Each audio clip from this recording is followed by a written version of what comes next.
Hi guys, तो आज की वीडियो में मैं आपको the 100 girlfriend who really loves you का सीजन 1 पूरा एक्सप्लेन करने वाला हूं एक वीडियो में। तो बस आप लोगों से रिक्वेस्ट है कि वीडियो को शुरू से लेकर अंत तक वॉच करना। तो अगर आप कहीं से चैनल पे पहली बार आए हो और अगर आपको वीडियो पसंद आए तो प्लीज चैनल को सब्सक्राइब कर लेना। तो एपिसोड शुरू करते हैं। तो एपिसोड की स्टार्ट हमें मिडिल स्कूल की ग्रेजुएशन सेरेमनी दिखाई जाती है और यहाँ पे सारे बच्चे आखिरी बार एक दूसरे से मिल रहे होते हैं और तभी एक लड़का कहता है, आसाकावा मैं तुम्हें पसंद करता हूँ और क्या तुम मेरे साथ डेट पे चलोगी। तभी वो लड़की कहती है, आईजो तुम बहुत अच्छे हो इसलिए मैं तुम्हें पसंद करती हूँ, पर तुम्हारे साथ डेट पे जाने का आइडिया सोचकर मुझे उल्टी आती है। और इसके बाद आईजो सोचता है कि ये मेरा पहला डेट का रिजेक्शन था जिसके बाद मुझे मरने का मन कर रहा है। और इसके बाद उसके दोस्त को दिखाया जाता है। तभी उसका दोस्त पूछता है, अच्छा चलो तुम मुझे ये बताओ कि अभी तुम्हारे कितने रिजेक्शन हो चुके हैं। और तभी आईजो कहता है, भाई तू ऐसे दिल तोड़ने वाली बात क्यों कर रहा है। तभी उसका दोस्त बोलता है, क्योंकि आज के बाद मैं तुझे मिलने वाला नहीं हूँ। तभी आईजू कहता है, समझ ले भाई सेंचुरी होने वाली है। और ये सुनने के बाद उसका दोस्त बोलता है कि मुझे यकीन नहीं हो रहा कि तुमने 99 बार रिजेक्शन करने के बाद भी अभी तक हार नहीं मानी है और इसके लिए तो तुझे प्राइज मिलना चाहिए। और मुझे ये समझ में नहीं आ रहा कि तू 100 तक पहुँचा कैसे और आखिरकार तूने पहली लड़की से कब रिजेक्शन खाया था। तभी आईजू कहता है, मुझे अभी भी वो पल याद है जब मैं 8 महीने का था। और ये सुन के उसका दोस्त बहुत ज्यादा हैरान हो जाता है, बल्कि मैं भी बहुत ज्यादा हैरान हो जाता हूँ। और तभी आईजो बोलता है, मुझे एक गर्लफ्रेंड की बहुत ज्यादा जरूरत है। और तभी उसका दोस्त बोलता है, मुझे ये समझ में नहीं आ रहा कि तुम्हें इतने रिजेक्शन मिले क्यों, क्योंकि तुम तो बहुत अच्छे लड़के हो। और मुझे ये सोच के बिल्कुल भी हैरानी नहीं होगी कि हाई स्कूल में तुम्हारे और भी ज्यादा रिजेक्शन हो जाएंगे। और तभी हमें आईजो दिखाया जाता है जो कि भगवान से गर्लफ्रेंड मांग रहा होता है। और तभी वहाँ पे एक पर्सन बोलता है, चिंता मत करो। और आईजो देख के काफी घबरा जाता है और चोर चोर चिल्लाने लगता है। और तभी वो पर्सन कहता है, मैं कोई चोर नहीं हूँ, मैं इस मंदिर का देवता हूँ और तुम चिंता मत करो आईजू। और तुम्हारी किस्मत में लिखा हुआ है कि तुम्हें हाई स्कूल में तुम्हारी गर्लफ्रेंड मिल जाएगी। तुम्हारी किस्मत में बहुत सुंदर लड़की लिखा हुआ है। और ये सुन के आईजू काफी खुश हो जाता है। और तभी गॉड कहता है कि तुम्हारी सोलमेट हाई स्कूल में मिलेगी और जब वो तुम्हें मिलेगी तो तुम्हारे बॉडी और उसके बॉडी में एक करंट फैलेगा और करंट फैलने के बाद तुम दोनों एक दूसरे के प्यार में गिरने लग जाओगे, जिसे तुम लोग लव एट फर्स्ट साइट कहते हो। कि ये बात लड़कियों को तभी पता लग जाता है लेकिन लड़कों को टाइम के साथ ही पता लग पाता है। तभी आईजू गॉड की बातों को रिपीट करने लगता है। तभी गॉड बोलता है कि तुम मेरी बातों को रिपीट मत करो क्योंकि एपिसोड नंबर 1 में हमें और भी चीजें दिखानी है। वैसे मांगा में मेरे डायलॉग तो और भी बहुत ज्यादा थे बट एनीमे में तो बहुत कम कर दिया गया है। बट कोई नहीं, चलो अब आगे बढ़ते हैं। और सोलमेट अपनी जिंदगी में एक स्पेशल टाइम में मिलने के लिए बनते हैं। तभी आईजू कहता है, तो उन लड़कों का क्या जो हमेशा सिंगल रहते हैं। तभी गॉड कहते हैं, ये सच है कि सभी को सोलमेट नहीं मिलता है और जिन्हें मिलती है वो सच में खुश नसीब होते हैं। और आईजू एक बात और, तुम्हें हाई स्कूल में 100 सोलमेट मिलेंगी और तुम्हें अपने हिसाब से लड़की चूज करने का मौका मिलेगा। तभी हम देखते हैं कि कुछ चीजों को स्किप कर दिया जाता है। और तभी आईजू कहता है कि क्या अगर मेरी विश पूरी नहीं हुई तो क्या मैं इस टेम्पल को जला सकता हूँ। और तभी गॉड कहता है, रुको जरा, मेरी फिर से लाइनें काट दी गई है। और इसके बाद हमें 1 महीने बाद का सीन दिखाया जाता है और आईजू एक हाई स्कूल में एडमिशन ले चुका था और वहाँ पे वो 2 लड़कियों से टकरा जाता है। और तभी अचानक से उन तीनों की बॉडी में बिजली चमकने लगती है। और तभी आईजू सोचता है, गॉड के हिसाब से क्या ये दोनों मेरी सोलमेट है, पर मुझे अभी इन्हें ऐसे नहीं देखना चाहिए क्योंकि इन्हें अभी कुछ नहीं पता और अगर मैं इन्हें ऐसे देखूंगा तो मैं थोड़ा वियर्ड सा लगूंगा। और तभी आईजू उन दोनों की मदद करने लगता है। तभी एक लड़की गिरने का नाटक करती है और कहती है, लगता है मेरे पैर में बहुत तेज चोट लग गई है, तो क्या तुम मुझे उठा के मेडिकल रूम तक ले जाओगे। और तभी आईजू मन मन में रोने लग जाता है और कहता है कि आखिरकार मैं कैसा सोलमेट हूँ, मैंने अपनी पहली मीटिंग में ही अपने सोलमेट को चोट पहुँचा दी है। और वो लड़की आईजू को रोते हुए देख के कहती है, देखो ये कितना अच्छा लड़का है और इसकी सोल कितनी ज्यादा प्योर है। और तभी दूसरी लड़की भी चोट लगने का एक्टिंग करने लगती है। और तभी आईजू अपने आप को पंच करता है और कहता है कि आखिर मैं किस तरीके का इंसान हूँ और मैंने सिर्फ चलते हुए ही 2 लड़कियों को हर्ट कर दिया। और इसके बाद वो दोनों लड़की आईजू को छोड़ने का नाम ही नहीं लेती। और तभी आईजू कहता है, और क्या मैं सपना देख रहा हूँ, क्योंकि ये दोनों लड़कियां तो मुझे छोड़ने का नाम ही नहीं ले रही और लगता है मैं इस यूनिवर्स का सबसे लकी लड़का बन चुका हूँ। और इसके बाद आईजू उन्हें अपना नाम बताता है और लड़कियां भी उन्हें अपना नाम बताती है, इंदा और हानाजोनु। और वो लड़कियां कहते हैं कि हम तीनों एक ही क्लास में हैं। और तभी कुछ लोग बात कर रहे थे, क्या तुमने वो स्कूल लव की कहानी सुनी है जिसमें कहा जाता है कि इस स्कूल के पीछे पिंक फ्लावर्स का एक बगीचा है, अगर उसमें से किसी किसी को 4 लीव्स फ्लावर मिलता है और अगर वो उसे लेकर किसी को प्रपोज करते हैं तो उनके हाँ होने की सक्सेस रेट 100% होती है। और तब वो दोनों लड़की वहाँ से फटाक से भाग जाती है और हम देखते हैं कि स्कूल की छुट्टी होने के 4 घंटे बाद भी हंजू स्कूल में ही होता है और वो एक टीचर के कॉन्टैक्ट लेंस को ढूंढने में मदद करता है। और जाते वक्त आइजू देखता है कि वो दोनों लड़की अभी तक उसके लिए 4 लीव्स फ्लावर ढूंढ रही थी। और आइजू ये देखने के बाद इंदा के पास जाता है और कहता है कि आप 4 लीव्स फ्लावर ढूंढते हुए थक गई होंगी। तभी इंदा कहती है कि मैं तो यहाँ पे कुछ और ढूंढ रही थी। तभी वो उसे जूस देता है। तभी इंदा कहती है कि आखिरकार तुम ये करना क्या चाहते हो। और तभी अंजू कहता है सॉरी, मुझे पता है कि तुम्हें ये अजीब लग रहा होगा क्योंकि आज हम पहली बार मिले हैं और मैं ये सब कुछ कर रहा हूँ। और तभी इंदा कहती है कि तुम बहुत अजीब हो और मैं इस जूस को फेंकने वाली थी बट मैं अब पी लूंगी। तभी इंदा उसे थैंक यू कह के वहाँ से चली जाती है। और तभी हाना जोनो भी वहाँ पे आती है और वो आइजू से पूछते है कि आप यहाँ पे क्या कर रहे हो। तभी आइजू कहता है मैंने देखा कि आप दोनों 4 लीफ फ्लावर ढूंढ रहे हो तो इसीलिए मैं आपके लिए ये ड्रिंक लेके आया हूँ। और तभी हाना जोनो ड्रिंक लेते हुए कहती है कि मैं इस ड्रिंक को पूरा नहीं पी सकती, तो क्या तुम मेरे लिए इस ड्रिंक को आधा पी सकते हो। और सोचती है कि अगर ये हो जाएगा तो मैं आइजू को इनडायरेक्टली किस कर पाऊंगी। तभी आइजू कहता है कि मुझे लगा ही था 350 ml आपके लिए ज्यादा हो जाएगा तो मैंने आपके लिए 190 ml लाया था। तभी हाना जोनो बोलती है फिर भी ये थोड़ा ज्यादा है तो मुझे नहीं लगता कि मैं ये पी पाऊंगी। और तभी आइजू उसमें से थोड़ी ड्रिंक पी लेता है और उसे कैन देते हुए सोचता है कि ये तो इनडायरेक्टली किस हुई ना। और तभी हम देखते हैं कि हाना जोनो एक्साइटमेंट के चक्कर में वो ड्रिंक नीचे गिरा देती है और तभी वो रोने लगती है। और तभी अचानक से हाना जोनो बोलती है आइजू को कि मैं तुमसे प्यार करती हूँ, मुझे पता है थोड़ा जल्दी हो रहा है लेकिन मैं तुमसे पागलों की तरह प्यार करती हूँ, तो क्या तुम मेरे साथ बाहर चलोगे। और मुझे लगा कि ये मैं अकेले ही नहीं हूँ जो फील करती हूँ, तो कहीं देर ना हो जाए इसलिए मैंने ये पहले ही तुम्हें कह दिया। और आइजू वहाँ पे खुश हो ही रहा था कि तभी वहाँ पे इंदा आ जाती है और तभी आइजू पूछता है कि तुम इतनी सारी कैन लेके यहाँ पे क्या कर रही हो। और तभी इंदा कहती है कि तुम ये मत समझना कि तुमने मुझे ड्रिंक दिया है उसके बदले मैं तुम्हें ये गिफ्ट दे रही हूँ। और इंदा हाना जोनो के ऊपर चिल्लाने लगती है। तभी हाना जोनो कहती है कि मुझे नहीं पता था कि तुम भी आइजू को पसंद करती हो और आखिरकार ये तुम्हें किसने कहा। और अगर वो मेरे साथ बाहर जाना चाहता है तो मुझे उसकी गर्लफ्रेंड बनने में कोई प्रॉब्लम नहीं है। और तभी आइजू सोचता है कि मैंने कभी भी किसी लड़की को ऐसे पूछते हुए नहीं देखा और मुझे तो ऐसा लग रहा है कि वो मेरे ऊपर एहसान कर रही है। और तभी इंदा कहती है कि आइजू सच बात तो ये है कि मैं तुमसे बहुत प्यार करती हूँ। और तभी वो दोनों आइजू को उन दोनों में से किसी एक को चुनने के लिए कहती है और आइजू कहता है तो चलो इसे हम ब्रेक के बाद जानेंगे। और इसके बाद आइजू घर पे सोच रहा था कि वो दोनों तो काफी ज्यादा सुंदर है तो मैं उनमें से किसे चुनूं। और क्या ये इसलिए हो रहा है क्योंकि वो दोनों मेरी सोलमेट है और मैंने उन्हें कल तक का वेट करने के लिए कहा है। और इसके बाद वो गॉड से मिलने के लिए जाता है। तभी गॉड कहते हैं कि तुम्हें मुश्किल तो होगी क्योंकि वो दोनों ही तुम्हारे सोलमेट है। और तभी आइजो कहता है कि आखिरकार उन लोगों ने क्या किया जिनकी मेरी ही तरह 2 सोलमेट है। और तभी गॉड कहते हैं कि वैसे तो सभी को एक ही सोलमेट मिलती है बट तुम्हारा केस थोड़ा अलग है क्योंकि तुम्हारे जन्मदिन वाले दिन मैं यानी लव गॉड ने थोड़ी गलती कर दी थी। तभी आइजू पूछता है कि क्या गलती कर दी थी। तभी गॉड बताते हैं कि उस दिन मैं टीवी पे अपने फेवरेट यूट्यूब चैनल एनीमे भजन की वीडियोस देख रहा था और वो देखते देखते मैंने तुम्हारे लिए 100 गर्लफ्रेंड लिख दी। तभी आइजू कहता है कि आप मुझे एक चीज बताइए कि कौन सा गॉड यूट्यूब चैनल देखते देखते काम करता है और आखिरकार आपने मेरी जिंदगी के साथ ये क्या कर दिया। अगर मेरे पास सिर्फ एक सोलमेट होती तो मुझे इतनी चिंता करने की जरूरत नहीं थी। और तभी गॉड बताते हैं कि आगे तुम्हारे साथ और भी बुरा होने वाला है क्योंकि आगे तुम्हें तुम्हारी और भी सोलमेट मिलेंगी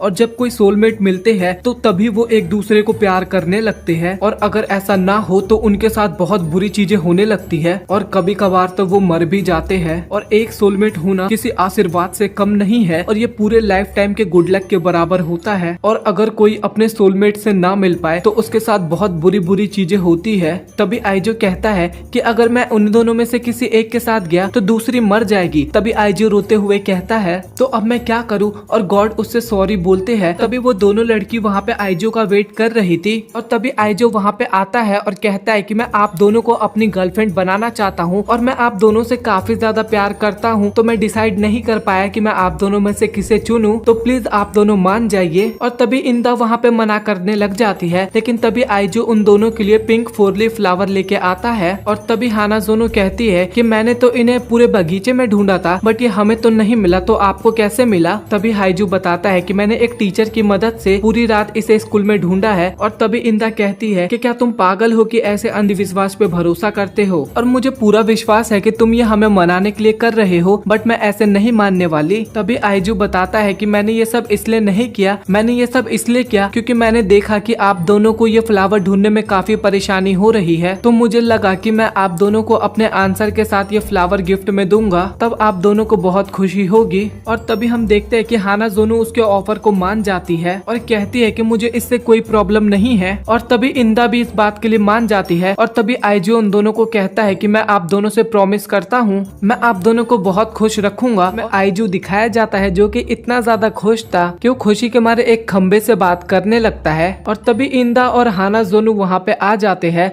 और इंदा पूछती है कि क्या तुम सच में इस खंबे से बात कर रहे थे? तो आइजू बताता है कि मैं इसलिए इस खंबे से बात कर रहा था क्योंकि गर्लफ्रेंड बनने की खुशी के मारे मैं कल पूरी रात सो नहीं पाया। और तभी हम देखते हैं कि हानाजोनो आइजू का हाथ पकड़ लेती है और आइजू काफी ज्यादा शर्माने लग जाता है और हानाजोनो का भी वही हाल था। फिर इसके बाद आइजू जाके इंदा का भी हाथ पकड़ लेता है और वो भी काफी ज्यादा शर्माने लग जाती है, लेकिन फिर भी कहती है कि मुझे इतना भी अच्छा नहीं लग रहा, बट अगर तुम्हें अच्छा लग रहा है तो कोई बात नहीं, पकड़ लो हाथ। तभी हानाजोनो बोलती है कि आइजू अगर तुम मेरे फर्स्ट नेम से बुलाओगे तो मुझे बहुत ही अच्छा लगेगा। तभी आइजू उसे हकारी बोलता है और इसके बाद इंदा भी यही बात बोलने की कोशिश करती है। और तभी इंदा कहती है कि मुझे तुमसे बात करना बिल्कुल भी पसंद नहीं है। और तभी आइजू उसे नराने कहता है। और फिर हमें स्कूल का सीन दिखाया जाता है जहाँ पे वाइस प्रिंसिपल एक लड़के के पीछे भाग रही थी। और तभी हानाजोनो बताती है कि ये यहाँ की वाइस प्रिंसिपल है जो कि स्कूल के रूल्स को लेके बहुत ही ज्यादा स्ट्रिक्ट है और इन्होंने अगर तुम्हें कॉरिडोर में भागते हुए देख लिया तो ये तुम्हारा जहन्नम तक पीछा करती रहेंगी, और अगर इन्होंने तुम्हें पकड़ लिया तो ये तुम्हें एक फ्रेंच किस देगी। और फिर आइजू कहता है कि ये तो इमोशनल डैमेज है। और तभी हानाजोनो कहती है ये केवल इमोशनल डैमेज ही नहीं, ये तो फिजिकल डैमेज भी है क्योंकि इनके किस के अटैक से कोई भी नहीं बच पाता। तभी हानाजोनो पूछती है कि क्या तुमने कभी पहले किस किया है? और तभी आइजू बताता है कि नहीं, क्योंकि तुम दोनों मेरी पहली गर्लफ्रेंड हो। तभी दोनों सोचते हैं कि जो पहले गया उसको पहले किस मिल जाएगा। और तभी वो दोनों एक दूसरे को घूरना शुरू कर देते हैं। और इसके बाद हमें दिखाया जाता है कि तीनों छत पे बैठ के लंच कर रहे होते हैं। और तभी हानाजोनो अपने हाथों से आइजू को खाना खिलाती है और ये देख के आइजू को काफी ज्यादा अच्छा लगता है। और तो इंदा भी शर्माते हुए कुकी निकालती है, बट वो कुकी आइजू के आंख में लग जाता है, लेकिन फिर भी वो उसे खाता है और वो भी उसे बहुत अच्छा लगता है। फिर इसके बाद हानाजोनो अपने बैग में से एक बॉकी स्टिक नाम की कुछ खाने की चीज निकालती है और वो जो उसमें पकड़ने वाला हिस्सा होता है वो जानबूझ के तोड़ देती है। और तभी वो कहती है कि अब हम इसे हाथ से नहीं खा सकते, तो मैं इसे तुम्हें हाथ से नहीं खिला सकती, तो मैं इसे तुम्हें कैसे खिलाऊंगी? और तभी वो बोलती है कि मैं तुम्हें ये ऐसे खिलाऊंगी। और तभी आइजू देखता है कि हानाजोनो दूसरे साइड से खा रही होती है उसी चीज को, और जैसे जैसे खत्म होता है वो और भी ज्यादा क्लोज आने लगते हैं। और इंदा ये देख के काफी ज्यादा जेलस होती है और वो भी एक स्टिक निकाल के आइजू को खिलाने के लिए जाती है, लेकिन वो स्टिक गलती से आइजू के दूसरी आंख में लग जाता है। और भाई आप लोग मानोगे नहीं, मुझे ये वाला लाइन बोलने में ना कम से कम 15 से 20 मिनट लगे, मेरी हंसी रुकी नहीं रही थी भाई इस लाइन पे। और इस कारण हानाजोनो की भी स्टिक टूट जाती है। और तभी इंदा पूछती है कि आखिरकार तुम्हारी आंखें इतनी लाल क्यों है? देख रहे हो भाई वो पूछ भी क्या सवाल रही है भाई, मेरे को बहुत ज्यादा हंसी आ रही है। क्या तुम्हें कोल्ड हो गया है? और वो आइजू का चेहरा पकड़ लेती है और कहती है कि मैंने सुना है कि अगर कोल्ड किसी को हो जाए तो वो दूसरे को पासपोन भी कर सकता है, तो तुम मुझे इसे अपने मुंह से पास कर दो। और तभी हानाजोनो बीच में आ जाती है और कहती है कि मुझे सबसे पहले तुम्हारा टेम्परेचर चेक करना होगा,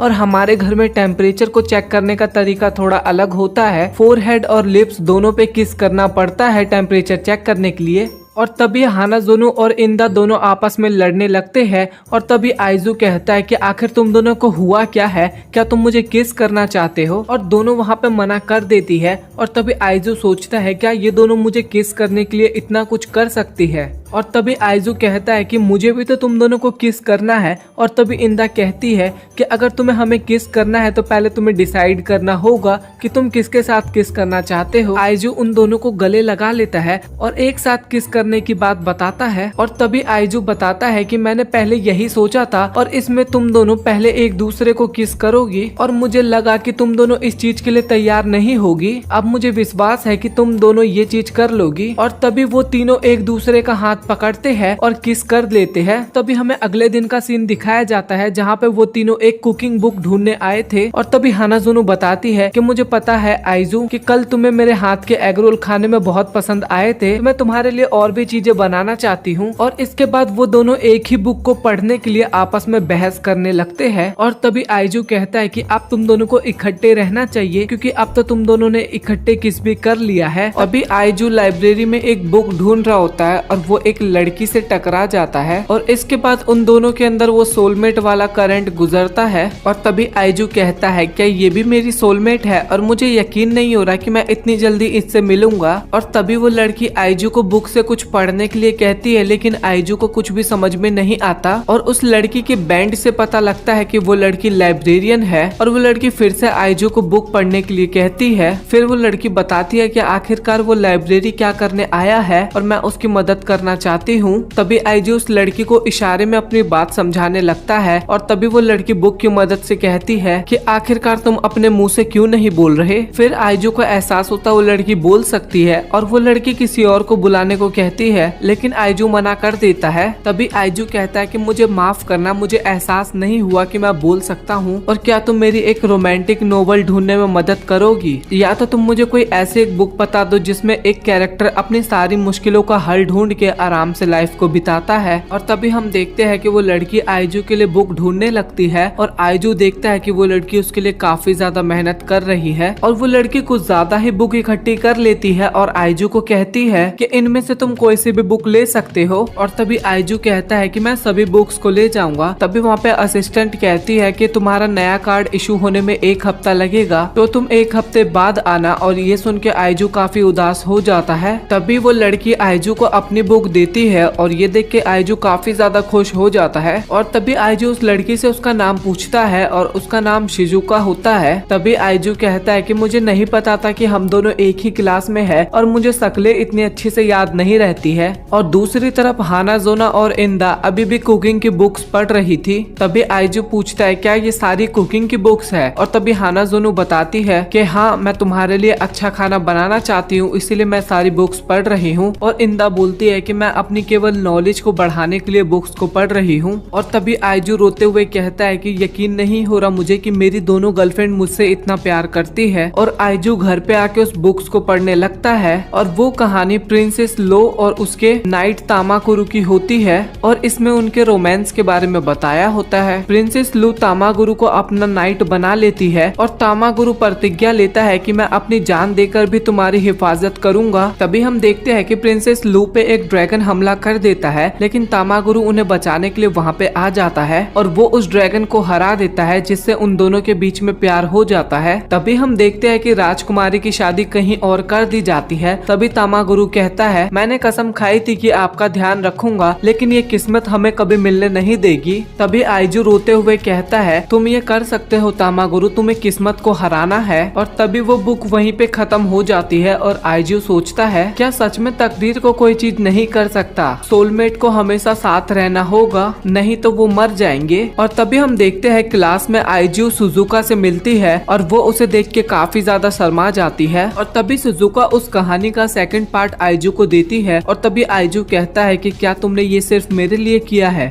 इसके लिए बहुत बहुत शुक्रिया। और मैं बहुत टाइम से सोच रहा था कि कहानी में आगे क्या होगा और मुझे तुम्हें थैंक यू कहना है, तो क्या तुम मेरे साथ कहीं पे चलोगी। और दूसरी तरफ हानाजुनु और इंदा अभी भी खाने की बुक को ही लेके लड़ रहे थे। आइजू और सुजुका पार्क में बैठ के बातचीत कर रहे थे और तभी आइजू सुजुका के सामने उस नोबल की तारीफ करने लगता है और ये सुन के सुजुका काफी खुश हो जाती है। और तभी सुजुका बताती है कि ये बुक उसकी भी काफी फेवरेट है और बचपन से उसने इस बुक को पढ़ा है। तभी आइजू कहता है कि तभी तो तुम बात करने के लिए इस बुक से बिल्कुल सही लाइन ढूंढ सकती हो क्योंकि तुम्हें ये बुक पूरी तरीके से याद हो चुकी है। तभी सुजुका कहती है कि मैं तुम्हारी तारीफ के काबिल नहीं हूँ और मैं इस तरीके की हूँ इसलिए अब तक मेरा कोई भी दोस्त नहीं बना है, तो मैं इस कहानी के वर्ड्स को ही देख के खुश हो जाती हूँ। तो मैं तुम्हारा थैंक यू करना चाहती हूँ कि तुमने मेरी इतनी तारीफ की। और तभी आइजू वो बुक उससे दोबारा मांगता है और लाइब्रेरी में असिस्टेंट सुजुका से पूछती है कि आज तुम बहुत खुश लग रही हो, तो क्या तुम्हारे साथ कुछ अच्छा हुआ है। तभी सुजुका शर्माते हुए कहती है कि ऐसा कुछ नहीं हुआ,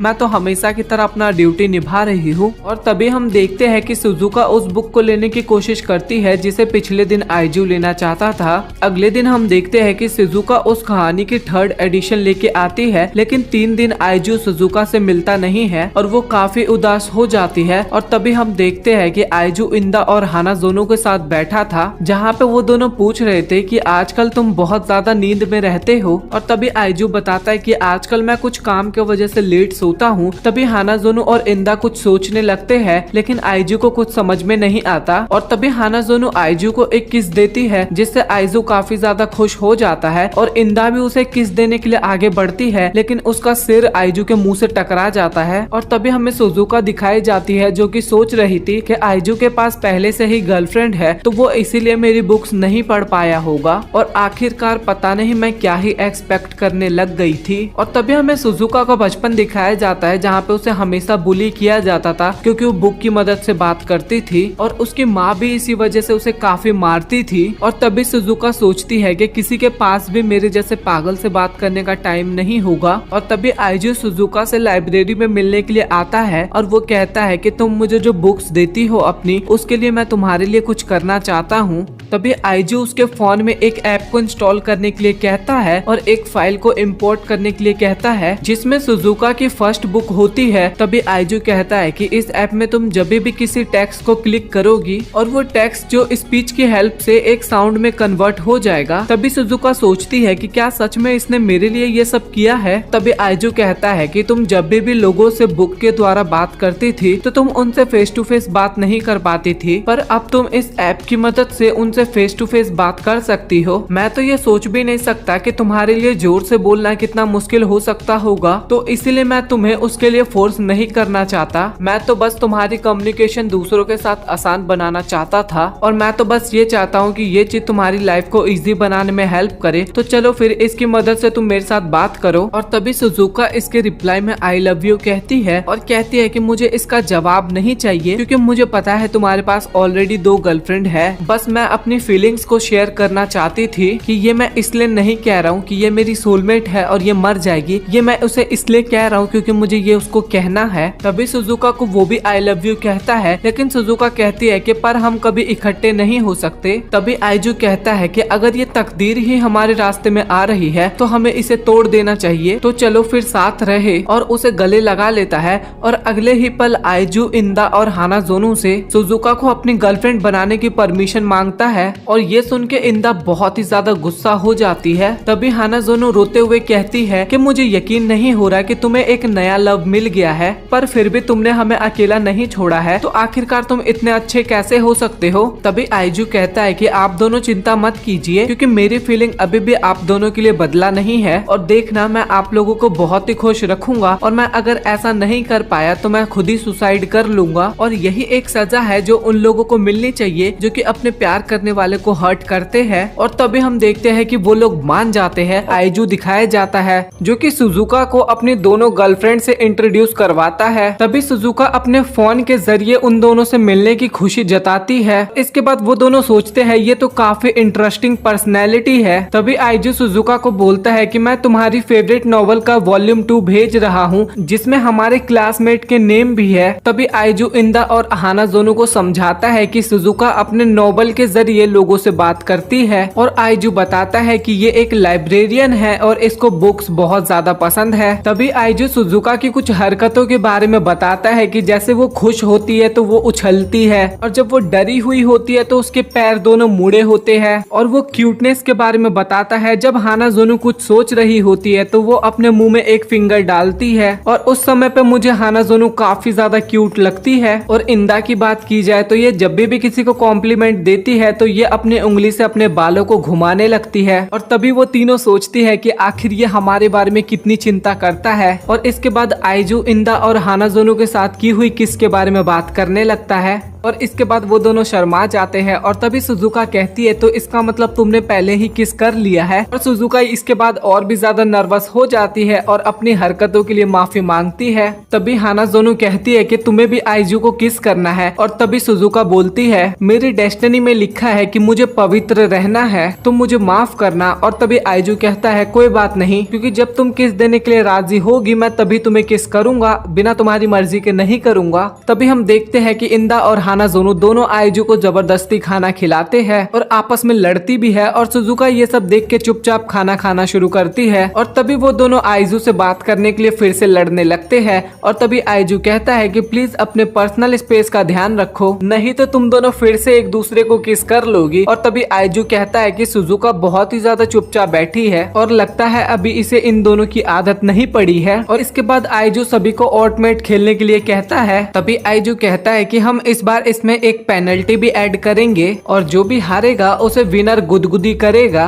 तभी आइजू सोचता है कि किसी के भी इमोशन को रिवील करने का एक रास्ता है और वो है उसे हंसाना। और ये सुन के वो तीनों आइजू को गुदगुदी करने के लिए काफी ज्यादा एक्साइटेड हो जाते हैं। और पहला राउंड स्टार्ट होता है जिसमें आइजू तो जीत जाता है लेकिन इंदा हार जाती है और वो कहती है तो चलो मुझे फिर गुदगुदी करना स्टार्ट करो। और तभी हानाज़ोनो कहती है कि कम से कम अपनी खुशी को छुपाने की तो कोशिश करो। और लिटरली भाई यहाँ पे मुझे फिर हंसी आ जाती है और आइजू फिर उसे गुदगुदी करना स्टार्ट करता है और इंदा वहाँ पे अपने इमोशंस को छुपाती है। और इसके बाद इंदा जमीन पे लेट जाती है। तभी आइजू कहता है तुम तो ऐसे बिहेव कर रही हो जैसे कि मैं तुम्हारे साथ कुछ गलत कर रहा हूँ। और फिर हम दूसरा राउंड देखते हैं जिसमें आइजू फिर से जीत जाता है और इस राउंड में हानाज़ोनो हारती है और वो भी काफी ज्यादा एक्साइटेड हो जाती है और अपना कोट हटा के कहती है कि प्लीज आराम से करना। और तभी इंदा उसका कोट के बटन लगाती है और कहती है कि ये इलीगल है। और इसके बाद आइजू उसे भी गुदगुदी करना स्टार्ट करता है और इससे हानाज़ोनो के भी इमोशंस जागने लग जाते हैं और वो आइजू को रोक देती है। और तीसरे राउंड में आइजू फिर से जीत जाता है और इस बार सुजुका हार जाती है। मुझे तो ऐसा लग रहा है कि आइजू चीटिंग कर रहा है गेम में। और तभी आइजू मन में सोचता है कि मैं तो इसका बहुत टाइम से इंतजार कर रहा था और मैं ये देखना चाहता हूँ कि सुजुका हंसते हुए कैसी लगती है। और हम देखते हैं कि आइजू जैसे ही उसे गुदगुदी करना स्टार्ट करता है वो अपने इमोशन को फोन की मदद से बताना शुरू करती है। और तभी आइजू सोचता है कि मैं उम्मीद नहीं कर रहा था बट ये तो बहुत ही ज्यादा क्यूट लग रही है, तो मैं इसे फिर से गुदगुदी करूंगा। और इसके बाद हानाज़ोनो और इंदा बात कर रहे होते हैं तो देखा जाए तो ये सबसे शांत वे है हंसने का, तो वो दिल से हंस रही है। और आइजू एक बार भी नहीं हारा तो उससे गुदगुदी करवाने का तो मिशन खत्म हो गया। तो नेक्स्ट मिशन है कि अब मैं उसे गुदगुदी करूंगी। और अगले राउंड में हम देखते हैं कि आइजू हार जाता है और सुजुका जीत जाती है। और जब सुजुका आइजू के पास जाने लगती है तब इंदा और हानाज़ोनो उससे काफी ज्यादा जेलस होते हैं। और तब हम देखते हैं कि सुजुका के सिर्फ एक उंगली टच करने से ही आइजू काफी ज्यादा हंसने लग जाता है। तभी हानाज़ोनो सोचती है कि आखिरकार ये क्या कर रही है, इसके पास अच्छा मौका था आइजू को टच करने का बट ये ऐसा क्यों नहीं कर रही। तो क्या इसका यही शाय और डरपोक नेचर है जिसके कारण आइजू इससे अट्रैक्ट हुआ है।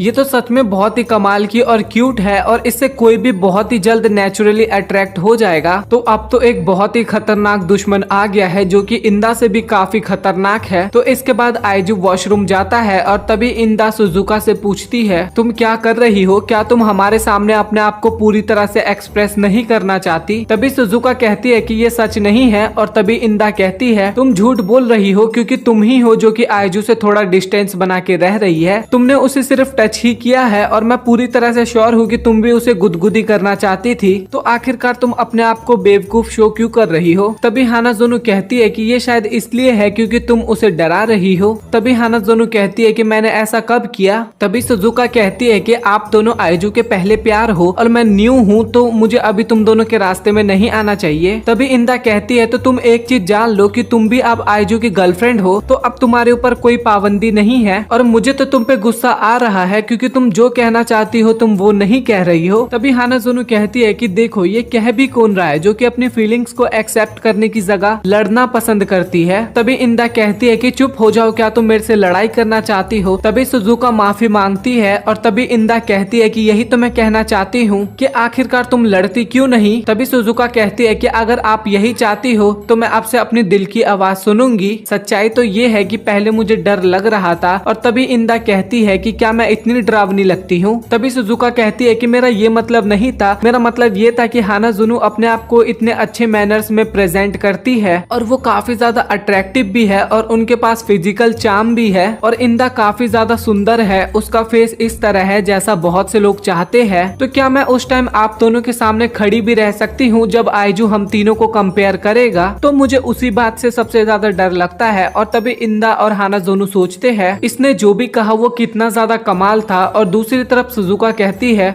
मैं एक सिंपल सी लड़की हूँ जो कि एक बच्चे की तरह दिखती है और मेरी पर्सनैलिटी भी उतनी ज्यादा अच्छी नहीं है। और इंदा कहती है कि मुझे लगता है कि तुम बहुत ही ज्यादा क्यूट हो, तुम छोटी और प्यारी हो और एक लड़की में ये क्वालिटी सबसे ज्यादा अच्छी होती है। तो मैंने तुम्हें जो भी कहा उसके लिए मुझे माफ कर देना। और तभी हानाजोनु कहती है सही कहा, इंदा तो हमेशा लड़ती रहती है, तुम उसकी बात का बुरा मत मानना। और आइजू तो हमारी सोच से भी ज्यादा हमें प्यार करता है और मुझे पूरा यकीन है कि आइजू तुम्हें तुम्हारे बारे में सारे अच्छे पॉइंट बताएगा जो कि उन्हें पसंद है। तभी इंदा कहती है कि मेरा पॉइंट ये है कि तुम्हें हमारे सामने अपनी फीलिंग्स को रोकने की कोई जरूरत नहीं है, तुम आइजू को जो भी कहना चाहती हो वो कह सकती हो। और फिर वो तीनों दोस्त बन जाते हैं और हमें आइजू दिखाया जाता है और वो सोचता है ये तो उससे भी अच्छा गया जैसा मैं सोच रहा था। और इसके बाद हमें कुछ टाइम पहले का सीन दिखाया जाता है और वो देखता है कि इंदा किसी कारणवश गुस्सा हो रही थी और आइजू सोचता है कि इंदा आखिरकार गुस्सा क्यों हो रही है और इससे पहले कि अगर यहाँ पे कोई लड़ाई हो मुझे वो लड़ाई रोकनी होगी, बट मुझे ऐसा नहीं करना चाहिए। और आखिरकार मैंने ये गेम क्यों स्टार्ट की थी? अगर ये लोग हर वक्त पे लड़ाई करते रहेंगे और अगर मैं इसी तरह से हर वक्त चिंता में रहूंगा तो ये लोग वो नहीं बोल पाएंगे जो ये लोग कहना चाहे और हमेशा लड़ते रहेंगे। और अगर मैं चाहता हूँ कि ये लोग हिम्मत करके आपस में बात करे तो इसके लिए मुझे इन तीनों को स्पेस देना होगा। तभी आइजू रोते हुए कहता है कि मैंने जैसा सोचा था कि इंदा सुजुका के लिए गुस्सा थी, ना कि सुजुका पे गुस्सा थी। और हानाजोनु ने भी बीच में आके सुजुका को इंदा के गुस्से से बचा लिया। तभी आइजू के वापस आते ही इंदा कहती है कि हम पुरानी पेनल्टी को दोबारा करना चाहते हैं। तभी आइजू पूछता है कि हम वो दोबारा क्यों करेंगे? और तभी इंदा कहती है कि जो तुम्हें सुजुका ने टच किया था उसको माना नहीं जाएगा और सुजुका तुम्हें फिर से अच्छी तरीके से गुदगुदी करेगी। और तब हानाजोनु भी इस बात पे एग्री करती है और इस बात के लिए सुजुका से पूछती है। तभी सुजुका सोचती है कि ये दोनों तो मेरी मदद कर रहे हैं तो मुझे इनकी उम्मीदों पे अब खड़ा उतरना होगा। तभी सुजुका कहती है कि मैं तुम्हें आइजू किस करना चाहती हूँ। और ये सुनने के बाद वो तीनों काफी ज्यादा हैरान हो जाते हैं। और तभी सुजुका बताती है कि जो मैंने तुम्हें पहले बताया था कि ये मेरी डेस्टिनी है कि मैं शादी के बाद ही किसी को किस करूंगी, तो ये मैंने झूठ कहा था, लेकिन सच्चाई तो यही है कि मैं तुम्हें असलियत में किस करना चाहती हूँ। और तभी आइजू कहता है कि ये सुन के मुझे बहुत खुशी हुई। तभी आइजू सुजुका के सर पे हाथ रखता है और इसके बाद फाइनली आइजू सुजुका को किस करता है और वो काफी ज्यादा ब्लश करने लगती है। और ये देख के हानाजोनु और इंदा भी काफी ज्यादा ब्लश करती है। और तभी हानाजोनु कहती है कि तुमने ही सुजुका को अपने दिल की बात कहने के लिए कहा था, तो क्या तुम्हें नहीं लगता कि तुम्हें भी वही करना चाहिए? और तभी इंदा कहती है कि आखिरकार तुम कहना क्या चाहती हो? और वो भी आइजू को किस करने के लिए कहती है और आइजू भी इसके लिए मान जाता है। और तभी हानाजोनु कहती है जो मैंने तुमसे पूछा और सुजुका ने भी तुमसे पूछा तो क्या मेरा पूछना तुम्हारे लिए फीका था? तभी आइजू कहता है कि ऐसी कोई बात नहीं है सुजुका, तुम और इंदा तीनों मेरे लिए दुनिया की सबसे क्यूटेस्ट गर्ल हो।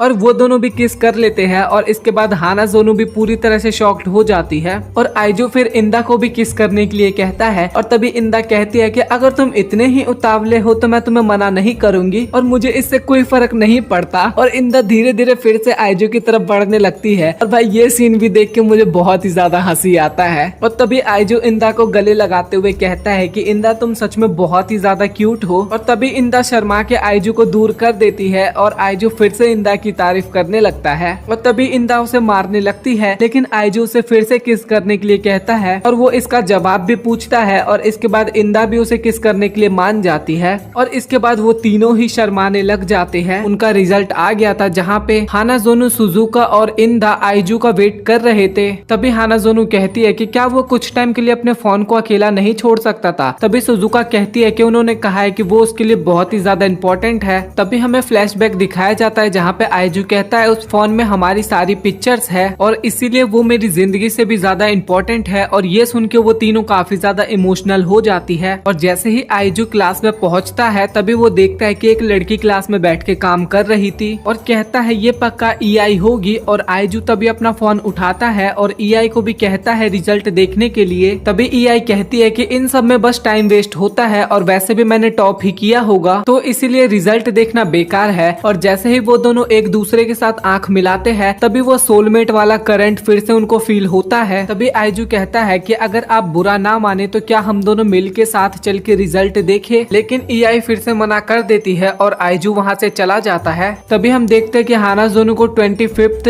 सुजुका को 45, इंदा और आइजू को 87 और 88 रैंक आई थी। फिर इसके बाद आइजू सबको शाबाशी देता है और तभी आइजू देखता है कि ईआई ने टॉप किया था और सभी सब्जेक्ट में उसके पूरे नंबर आए थे। तभी आइजू बाकी सबसे ईआई के बारे में पूछता है और तभी इंदा कहती है कि मैंने कभी उससे बात तो नहीं की, पर मैंने उसके बारे में कुछ सुना है कि वो हर सब्जेक्ट का आंसर हमेशा सही देती है और सभी लोग उसे एक हाईली एडवांस एआई कहते हैं। तभी हमें बायोलॉजी का लैब दिखाया जाता है जहाँ पे ईआई के साथ आइजू को पार्टनर बना दिया जाता है और सुजुका, हानाजोनो, इंदा एक साथ होते हैं। तभी आइजू देखता है कि ईआई प्रैक्टिकल के डायग्राम को बुक में से देख के कॉपी पे बना रही थी, लेकिन आइजू से मना करता है और तभी ईआई कहती है कि ये रिजल्ट माइक्रोस्कोप से बेटर है। तभी आइजू कहता है कि फिर प्रैक्टिकल का मतलब ही क्या रह जाएगा। तभी ईआई कहती है कि प्रैक्टिकल एकदम मीनिंगलेस होता है और साइंटिस्ट ने कहा है कि उनके रिसर्च को दोबारा से दोहराना टाइम का वेस्टेज कहलाता है। और तभी आइजू टीचर को देख के ईआई को प्रैक्टिकल करने के लिए कहता है और तभी ईआई माइक्रोस्कोप की मदद से बुक में देखती है। तभी आइजू कहता है कि तुम क्या कर रही हो और तभी ईआई कहती है कि इस तरीके से अनियन को देखने की जगह टेक्स्ट बुक को देखना ज्यादा बढ़िया लग रहा है और मुझे इसमें कोई प्रॉब्लम नहीं लग रही। और तभी आइजू कहता है अच्छा मैं समझा, तो इस वजह से इसे सब लोग एआई कहते हैं। और तभी आइजू की उंगली में एक कट लग जाता है और वो नर्स के पास जाने लगता है। तभी एआई उसकी उंगली को अपने मुंह में डाल लेती है और तभी आइजू पूछता है कि ये तुम क्या कर रही हो। तभी वो बताती है कि सलाइवा में एंटी माइक्रोबल एजेंट्स होते हैं, तो इसी कारण तुम्हें एक स्मॉल से कट के लिए डिसइंफेक्शन एंटीडोट की जरूरत नहीं पड़ेगी। और तभी आइजू उसे थैंक यू कहता है उसकी मदद करने के लिए और उसे एक सोडा ऑफर करता है, लेकिन ईआई मना कर देती है और कहती है कि मुझे अभी प्यास नहीं लगी और वैसे भी सोडा हेल्थ के लिए अच्छा नहीं होता। तभी आइजू कहता है कि अगर आप बुरा ना मानो तो मैं आपको अच्छे से जानना चाहता हूँ। तभी ईआई कहती है कि मुझे इससे कोई फर्क नहीं पड़ता, लेकिन ये मीनिंगलेस होगा। और तभी आइजू कहता है कि लेकिन अपनी हॉबी और अपने हैबिट के बारे में बताना तो मजेदार होगा ना।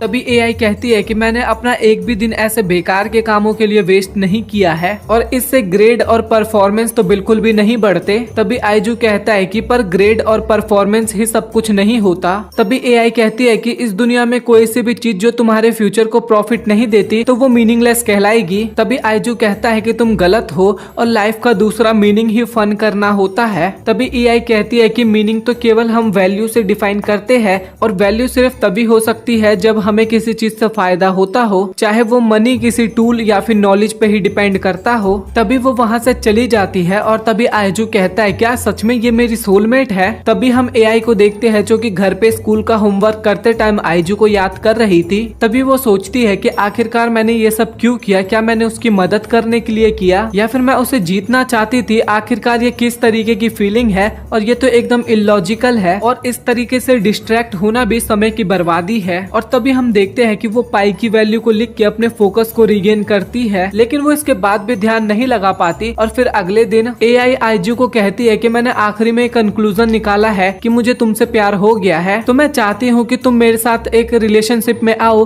और आइजू इस चीज को एक्सेप्ट कर लेता है। तभी ईआई उससे दूर हो जाती है और कहती है कि आखिर तुम्हें मुझे मना करना चाहिए था और अगर तुम ऐसा नहीं करते तो मुझे ही तुम्हें मना करना होगा, तो मैं आज यहाँ पे इस प्यार का अंत करने आई हूँ। तभी आइजू कहता है लेकिन ऐसा क्यों है, हम तो एक दूसरे को पसंद करते हैं ना। और तभी ईआई कहती है कि रोमांस केवल शादी करने और बच्चा पैदा करने के लिए होता है और इस टाइम पे मुझे इसकी कोई जरूरत नहीं है, तो इसलिए टीनेजर के बीच में रोमांस करना बिल्कुल ही बेकार होगा और इससे मेरा टाइम वेस्ट ही होगा। तभी आइजू कहता है कि मैं ये आपको बताना तो नहीं चाहता था, बट मैं पहले भी 100 बार रिजेक्ट हो चुका हूँ, तो इसीलिए मैं एक और बार अपना दिल नहीं तोड़वा सकता, तो इसीलिए तुम ऐसा नहीं कर सकती। तभी एआई कहती है कि मुझे इससे कोई लेना देना नहीं है। और तभी आइजू कहता है अगर मैं तुम्हारे साथ प्यार में रहूंगा तो तुम इस रिश्ते को कभी भी खत्म नहीं कर पाओगी और इस तरह मैं तुम्हें छोड़ भी नहीं सकता, तो क्या तुम मेरे साथ डेट पर चलोगी? और अगर मैंने तुम्हें एक दिन में ना मना पाया तो मैं खुद वादा करता हूँ कि मैं तुम्हें छोड़ दूंगा। तभी हमें कुछ दिन बाद का सीन दिखाया जाता है जहाँ पे आईजू सोच रहा था कि अगर असल में देखा जाए तो मैं पहली बार डेट पे जा रहा हूँ, और तभी ईआई वहाँ पे आ जाती है और आईजू उसे देख के बहुत ही खुश हो जाता है। तभी वो दोनों झूला झूलने जाते हैं और ईआई सोचती है कि आखिरकार इस एक्टिविटी का क्या फायदा है, ये तो टाइम की वेस्टेज है। और तभी आईजू उसे फोटो खींचने के लिए कहता है और उससे कैमरे के बारे में पूछता है, और तभी ईआई कहती है कि इस कैमरे के अंदर ना ही कोई नेगेटिव फिल्म होती है और ना ही ये किसी तरीके के डाटा को स्टोर करता है, तो इसीलिए अगर फोटोग्राफ गुम जाती है तो हमारी सारी यादें भी गुम जाती है, तो इसीलिए ये डिवाइस एकदम बेकार है। लेकिन आईजू की बातों को इग्नोर करते हुए फोटो खींच देता है। और तभी वो दोनों एक हॉन्टेड हाउस में जाते हैं और आईजू वहाँ पे काफी ज्यादा डर रहा था, लेकिन ईआई को वहाँ पे कोई फर्क नहीं पड़ रहा था। तभी आईजू उसे कप वाले झूले पे लेके जाता है और उससे उस झूले के बारे में पूछता है। तभी ईआई कहती है कि ये तो एकदम बेकार है, आखिर इस झूले पे गोल गोल घूमने का क्या फायदा है। और इसके बाद वो लोग एक पजल के अंदर जाते हैं और ईआई कहती है कि आखिरकार इतने सारे रास्ते बनाने का क्या फायदा, क्या वो लोग एक सीधा रास्ता नहीं बना सकते थे। और इसके बाद वो दोनों पेरिस व्हील पे जाते हैं और यहाँ पे आईजू पूछता है क्या ईआई तुम्हें हाइट से डर लगता है, और तभी ईआई हाँ कहती है। और तभी आईजू कहता है कि क्या तुम मेरे पास बैठना चाहती हो, और तब ईआई फिर से हाँ कहती है और फिर वो दोनों हाथ पकड़ के बैठ जाते हैं। और शाम के टाइम वो दोनों फोटो को डिस्कस कर रहे थे और तभी आईजू कहता है कि देखो तुम इस फोटो में कितना मजा कर रही हो। तभी ईआई कहती है कि तुम ऐसा कैसे कह सकते हो, लोगों को लगता है कि मैं बिल्कुल ही इमोशनलेस हूँ। तभी आईजू कहता है कि ऐसी कोई बात नहीं है, मैंने बस तुम पे थोड़ा ध्यान दिया था और मैं बहुत खुश हुई ये जान के कि तुम्हें बहुत अच्छा लगा। तभी ईआई कहती है कि मुझे इससे केवल फन ही मिला है और इससे मैं कोई सी भी वैल्यू अपडेट नहीं कर पाई हूँ, तो इसीलिए ये मेरा मीनिंगलेस डेट है, तो इसलिए मुझे माफ कर देना। तभी आईजू कहता है कोई बात नहीं, क्योंकि कोई भी दो लोग सेम नहीं सोचते हैं, और मैं तो इसलिए खुश हूँ क्योंकि तुमने मुझसे सच कहा है, तो इसका मतलब है कि ये दिन मीनिंगलेस रहा। तो चलो फिर इन फोटोज को जला देते हैं। और आईजू जैसे ही इन फोटो को जलाने वाला होता है तभी ईआई आईजू के हाथ से फोटो को खींच लेती है। तभी आईजू कहता है कि मुझे पता था कि तुम्हें आज कुछ ऐसा वैल्यूएबल मिला है जिसे तुम खोना नहीं चाहती। और तभी हम देखते हैं कि ईआई अचानक से रोने लगती है और कहती है कि आखिरकार ये क्यों हो रहा है। और तभी आईजू कहता है कि मुझे माफ करना, लेकिन मैं तुम्हें ये बताना चाहता था कि अच्छे वक्त का भी मीनिंग होता है और उस वक्त को एंजॉय करना ही हमारी लाइफ को मीनिंगफुल बनाता है। और तभी आईजू एआई को आंसू पोंछने के लिए रुमाल देता है और तभी एआई उसे प्रपोज करती है और कहती है कि इस रोमांस से मैं वो चीज अपडेट करना चाहती हूँ जो मुझ में मिसिंग थी, और मैं वो मीनिंगफुल टाइम जिसके बारे में मैं नहीं जानती थी वो मैं तुम्हारे साथ बिताना चाहती हूँ। और तभी अचानक से एआई आईजू को खींचते हुए उसे किस कर लेती है और कहती है कि मुझे लगा कि बिना डरे अपनी इच्छाओं को पूरा करना ही बहुत अच्छा होगा, तो क्या तुम्हें इससे कोई परेशानी हुई। तभी आईजू मना कर देता है और इसके बाद आईजू अपनी तीनों गर्लफ्रेंड को ईआई के साथ की सारी कहानी बताता है और डरते हुए उन तीनों के सामने ईआई को एक्सेप्ट करने के लिए कहता है। तभी इंदा कहती है कि तुमने मुझे फिर से सरप्राइज कर दिया है, लेकिन मुझे इससे अब कोई फर्क नहीं पड़ता। और इसके बाद वो तीनों इस बात के लिए मान जाती है। और इसके बाद फिर आईजू एक सेंटी डायलॉग देता है कि अगर मैं तुम लोगों को खुश ना रख पाया तो मैं फांसी लगा के मर जाऊंगा। तभी ईआई कहती है कि फांसी लगाने से अच्छा तुम्हें जहर पी के मरना चाहिए, क्योंकि ये ज्यादा आसान रास्ता होगा। और इसके बाद वो तीनों भी डेट पे जाने की बात करते हैं और इसके बाद आईजू उन चारों को छुट्टियों पे कहीं ले जाने की बात करता है। और इसके बाद हानाजोनु उन्हें एक पूल पे ले जाने के लिए कहती है। इंदा दिखाई जाती है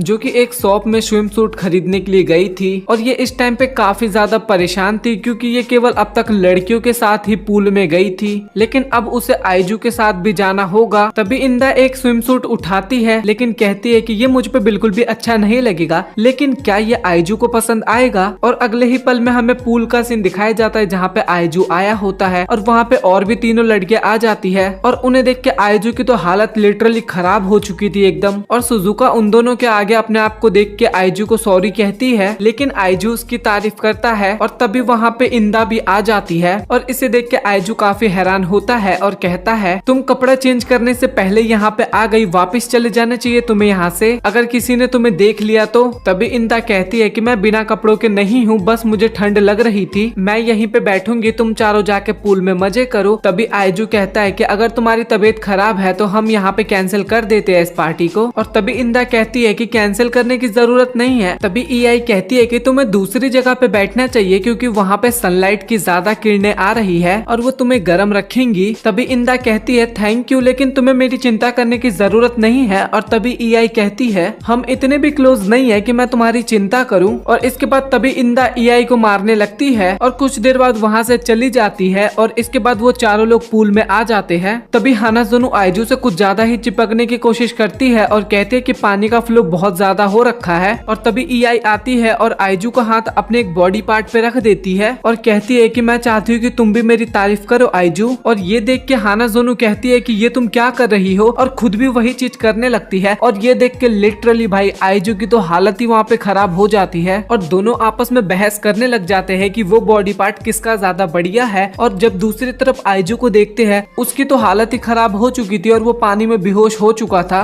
तभी वो दोनों आइजू को पानी से बाहर निकालते हैं और हानाज़ोनो कहती है कि हमें इसे सीपीआर देना होगा। और सीपीआर देना स्टार्ट करती है, लेकिन वहाँ पे वो सीपीआर देने की जगह उसे किस करने लग जाती है। तभी ईआई हानाज़ोनो को दूर हटाती है और वो भी सीपीआर देने जाती है, लेकिन वो भी उसे सीपीआर देने की जगह किस करने लग जाती है। लेकिन हानाज़ोनो फिर से ईआई को दूर हटा के फिर किस करने लग जाती है और हमें दूसरी तरफ सुजुका दिखाई जाती है, जो कि पानी में बह के दूसरी तरफ आ चुकी थी और मदद के लिए ये फोन के जरिए आवाज निकालती है, लेकिन इसकी बातों पे कोई ध्यान नहीं देता और इसकी ट्यूब भी फट जाती है, लेकिन ये किसी तरीके से किनारे पे आ जाती है। लेकिन वो वहाँ पे अकेली हो जाती है और दूसरी तरफ हानाज़ोनो और ईआई उसे सीपीआर दे ही नहीं पा रहे थे। और फाइनली वो दोनों डिसाइड करते हैं कि एक मेल लाइफ गार्ड को बुला के लाएंगे और वो उन्हें ढूंढने चले जाते हैं। लेकिन रास्ते में कुछ लड़के उन दोनों को छेड़ने लग जाते हैं। तभी एक लड़का हानाज़ोनो की बॉडी को टच करने वाला होता है और कहता है ये मेरा सपना था बचपन से। लेकिन तभी ईआई बीच में आके उसे रोक लेती है और इसे एक पंच करके नीचे गिरा देती है। तभी उसके दोस्त आ जाते हैं और ईआई को कहते हैं तुम्हें क्या लगा, तुम लड़की हो तो बच जाओगी। तभी हमें दिखाया जाता है कि हानाज़ोनो और ईआई वहाँ पे फंस चुके लड़कों के बीच में। सुजुका दूसरी तरफ खो चुकी है और इंदा एक साइड में अकेली बैठी हुई है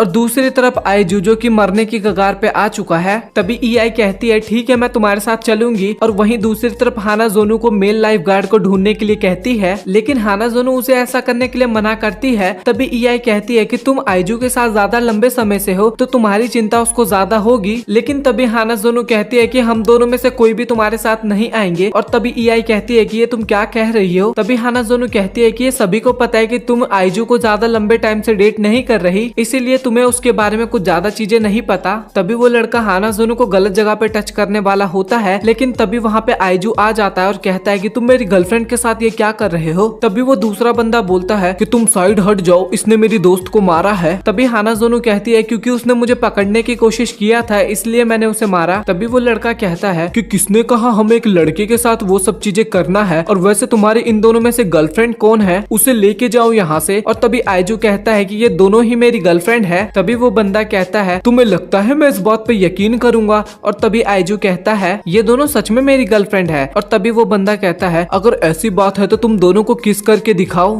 तभी वो मन में सोचता है अब ये फंस गया, क्योंकि ये अपनी गर्लफ्रेंड के सामने किसी दूसरी लड़की को किस तो नहीं कर सकता। तभी आइजू कहता है बंद करो ये सब, मैं तुम्हारे सामने किस क्यों करूँ, क्योंकि ये कोई शो थोड़ी ना चल रहा है। तभी ईआई आती है और आइजू को पकड़ के उसे किस कर लेती है और दूसरी तरफ हानाज़ोनो भी यही करती है। तभी ईआई कहती है कि अच्छा अब तो तसल्ली हो गई ना। और दूसरी तरफ हानाज़ोनो भी बोलती है कि हम दोनों ही इसके गर्लफ्रेंड है। तभी वो बंदे सोचते हैं कि मुझे नहीं पता था कि आजकल के बच्चे कुछ ऐसे हैं, और ये हरकतें देख के वो सब वहाँ से भाग जाते हैं। तभी हानाज़ोनो आइजू को कहती है कि तुम उठे कैसे और हम दोनों को ढूंढे कैसे। तभी हमें इंदा दिखाई देती है और उसके बाद हमें पास्ट का सीन दिखाया जाता है जहाँ पे इंदा ने देखा था कि हानाज़ोनो और ईआई को कुछ लड़के परेशान कर रहे थे। तभी इंदा आइजू को ढूंढने लगती है और वो देखती है कि आइजू एक जगह पे बेहोश पड़ा हुआ था, और तभी वो वहाँ पे रोने लगती है और कहती है कि तुम यहाँ पे ऐसे पड़े हुए हो और हानाज़ोनो और ईआई वहाँ पे मुसीबत में है। और ये सुनते ही आइजू वहाँ पे खड़ा हो जाता है और भागते हुए उन दोनों के पास जाता है। तभी प्रेजेंट में आइजू कहता है तो ये हुआ था। तभी आइजू ईआई को कहता है कि हानाज़ोनो को बचाने के लिए तुम्हारा थैंक्स, बट अपने आप को भी ऐसे रिस्क में मत डाला करो क्योंकि अगर तुम्हें कुछ हो जाता तो। और तभी ईआई हानाज़ोनो की बात को याद करती है कि तुम अभी आइजू को ज्यादा नहीं जानती। तभी इंदा पूछती है कि सुजुका कहाँ गई, और तभी हानाज़ोनो बताती है जब से हम पुल से बाहर निकले हैं हमने उसे नहीं देखा। ये सुन के आइजू काफी ज्यादा घबरा जाता है और कहता है क्या वो अभी भी वहीं पर है और उसे तो तैरना भी नहीं आता, और भागते हुए उसको ढूंढने के लिए जाता है। और दूसरी तरफ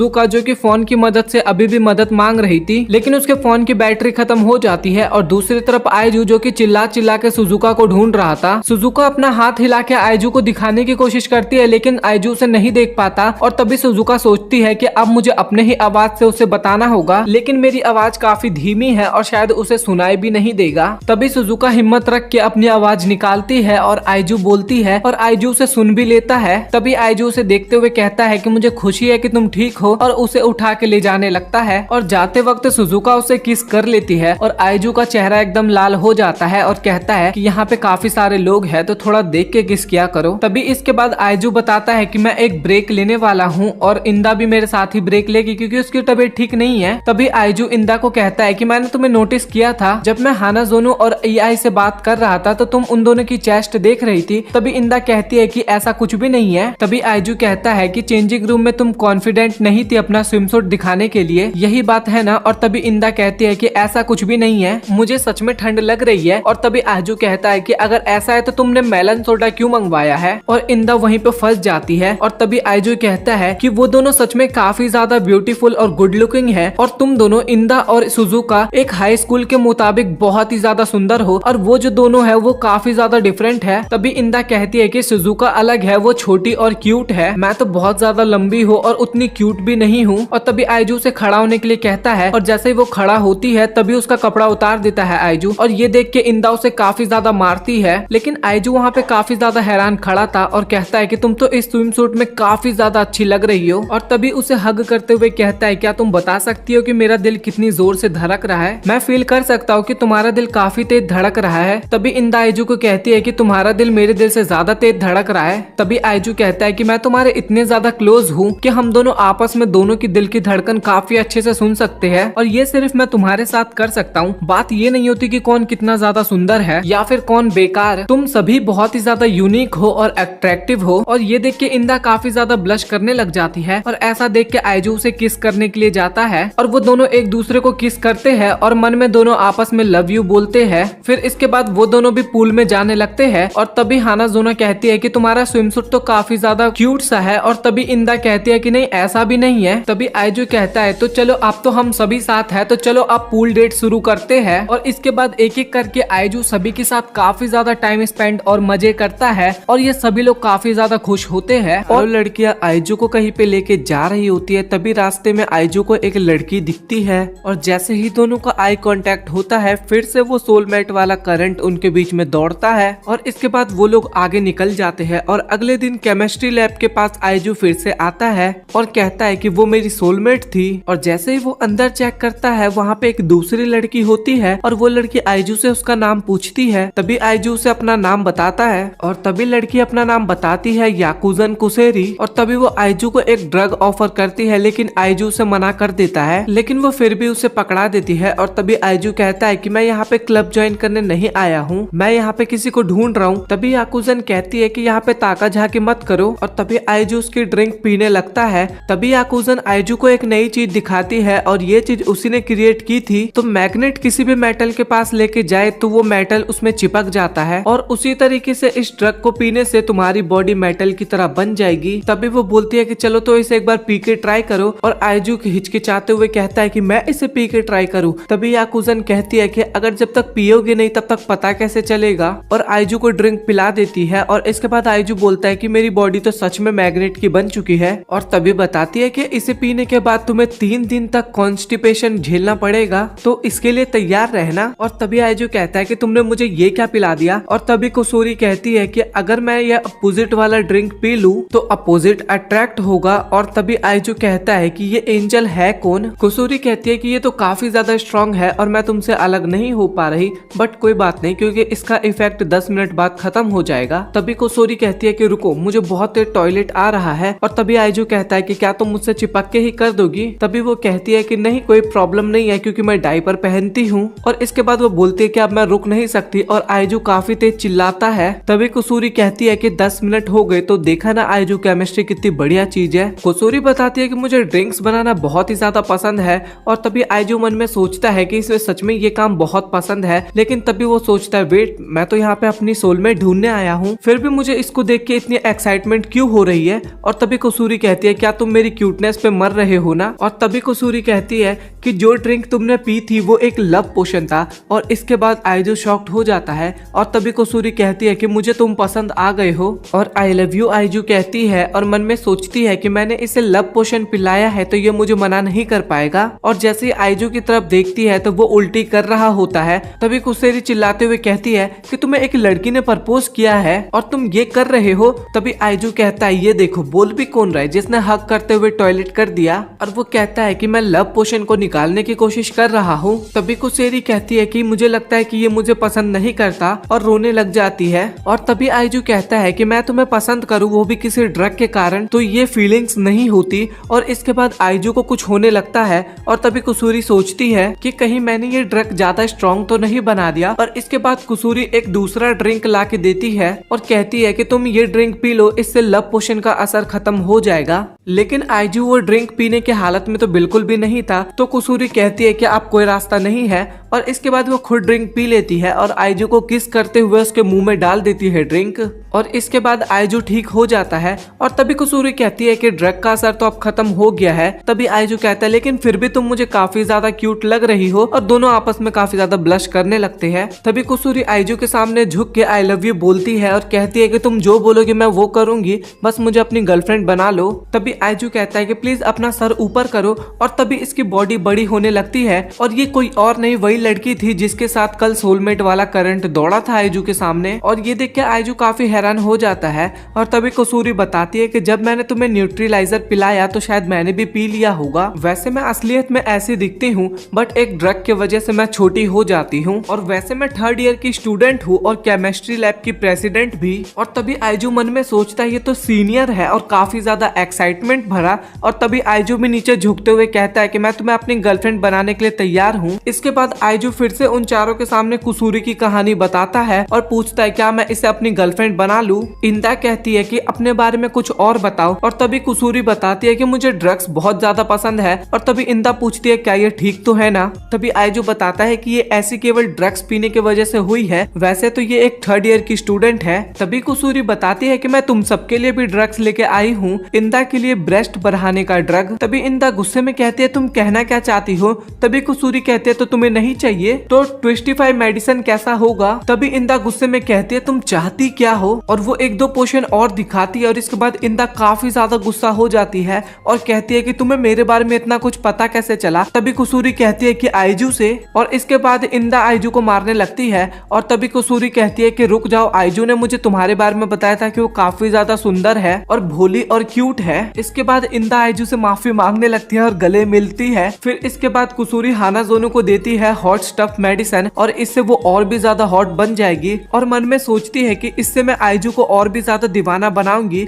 और पूरी ड्रिंक पी जाती है। और तभी उसके शरीर पे पसीने आने लगते हैं और उसके पूरे कपड़े पिघलने लगते हैं। तभी कुसूरी कहती है कि इस ड्रग से कपड़े पिघल जाते हैं और वो बहुत ज्यादा एम्बैरेसिंग फील कर रही थी। तभी आइजू उसे अपना कपड़ा दे देता है। और तभी हानाजोनो कपड़े पहनते टाइम सोचती है कि इसमें से तो आइजू के पसीने की स्मेल आ रही है और काफी ज्यादा खुश हो जाती है। और तभी कुसूरी कहती है कि सुजुका के लिए बन फैन मेडिसिन। और सुजुका भी पूरा पी लेती है और उसके बाद 2 कान आ जाते हैं उसके एक्स्ट्रा। और ये देख के आइजू कहता है कि ये तो काफी ज्यादा क्यूट लग रही है। और तभी आइजू उसके कान टच करता है और ये सुजुका को काफी बढ़िया लग रहा था। और ईआई के लिए हेयर कंट्रोल मेडिसिन। और ये देख के ईआई भी काफी इम्प्रेस होती है और अपने बालों से आइजू का मुंह साफ करती है और उसे अपने क्लोज लाके उसे किस कर लेती है। तभी कुसूरी कहती है कि इस मेडिसिन का असर केवल 10 मिनट तक होता है और दोबारा पीने पे टकला होने का खतरा होता है। तभी ईआई कहती है कि टकला होने के बाद मुझे बाल का केयर करने की जरूरत नहीं पड़ेगी। तभी आइजू कहता है क्या तुम श्योर हो। तभी ईआई कहती है कि क्या तुम्हें मैं तभी भी पसंद आऊंगी आइजू। और तभी आइजू कहता है कि हाँ क्यों नहीं, जब तुम मोटी हो जाओ या फिर टकली हो जाओ मुझे तुम हर वक्त पसंद आओगी। तभी कुसूरी बताती है कि उसका सपना है कि वो रिसर्जन ज्वाइन करे और बहुत सारे ड्रग्स बनाए। तभी कुसूरी को अचानक से बहुत तेज टॉयलेट आता है और वो टॉयलेट के लिए जाती है। और तभी हानाजोनो कहती है कि मैं सबके लिए चाय निकाल देती हूँ। तभी कुसूरी बताती है कि आइजू के लिए अलग है और बाकी सभी लोगों के लिए अलग है, ध्यान रखना इसका। तभी आइजू कहता है कि इसका मतलब क्या है। तभी कुसूरी कहती है कि लड़कों का अलग और लड़कियों का अलग है और ये कहते ही निकल जाती है वहाँ से। और तभी कुसूरी वापस आती है और जैसे ही चाय पे उसका ध्यान जाता है तो वो हैरान होते हुए कहती है कि ये वाली तो आइजू के लिए थी, तो जल्दी से सभी अपने मुंह में से चाय को बाहर निकाल दो। तभी आइजू कहता है कि ये तो केवल डिफरेंट फ्लेवर वाली चाय है, तो इसमें क्या हो गया। तभी कुसूरी कहती है कि ऐसा नहीं है, ये चाय जो भी पिएगा वो केवल किस ही करते रह जाएगा, जो कि तुम्हें देनी थी ताकि तुम मुझे किस कर सको, और मैं तुम्हें सच में किस करना चाहती थी। तभी आइजू कहता है कि तुम्हें मुझे किस करने के लिए कोई मेडिसिन देने की जरूरत नहीं है। और ये सुनते ही कुसूरी आइजू से चिपक जाती है और किस करने वाली होती है। और तभी पीछे से इंदा आती है और वो कुसूरी को उठा के फेंक देती है और उन चारों पे चाय का असर होने लगता है और वो चारों आइजू को किस करने के लिए जाते हैं।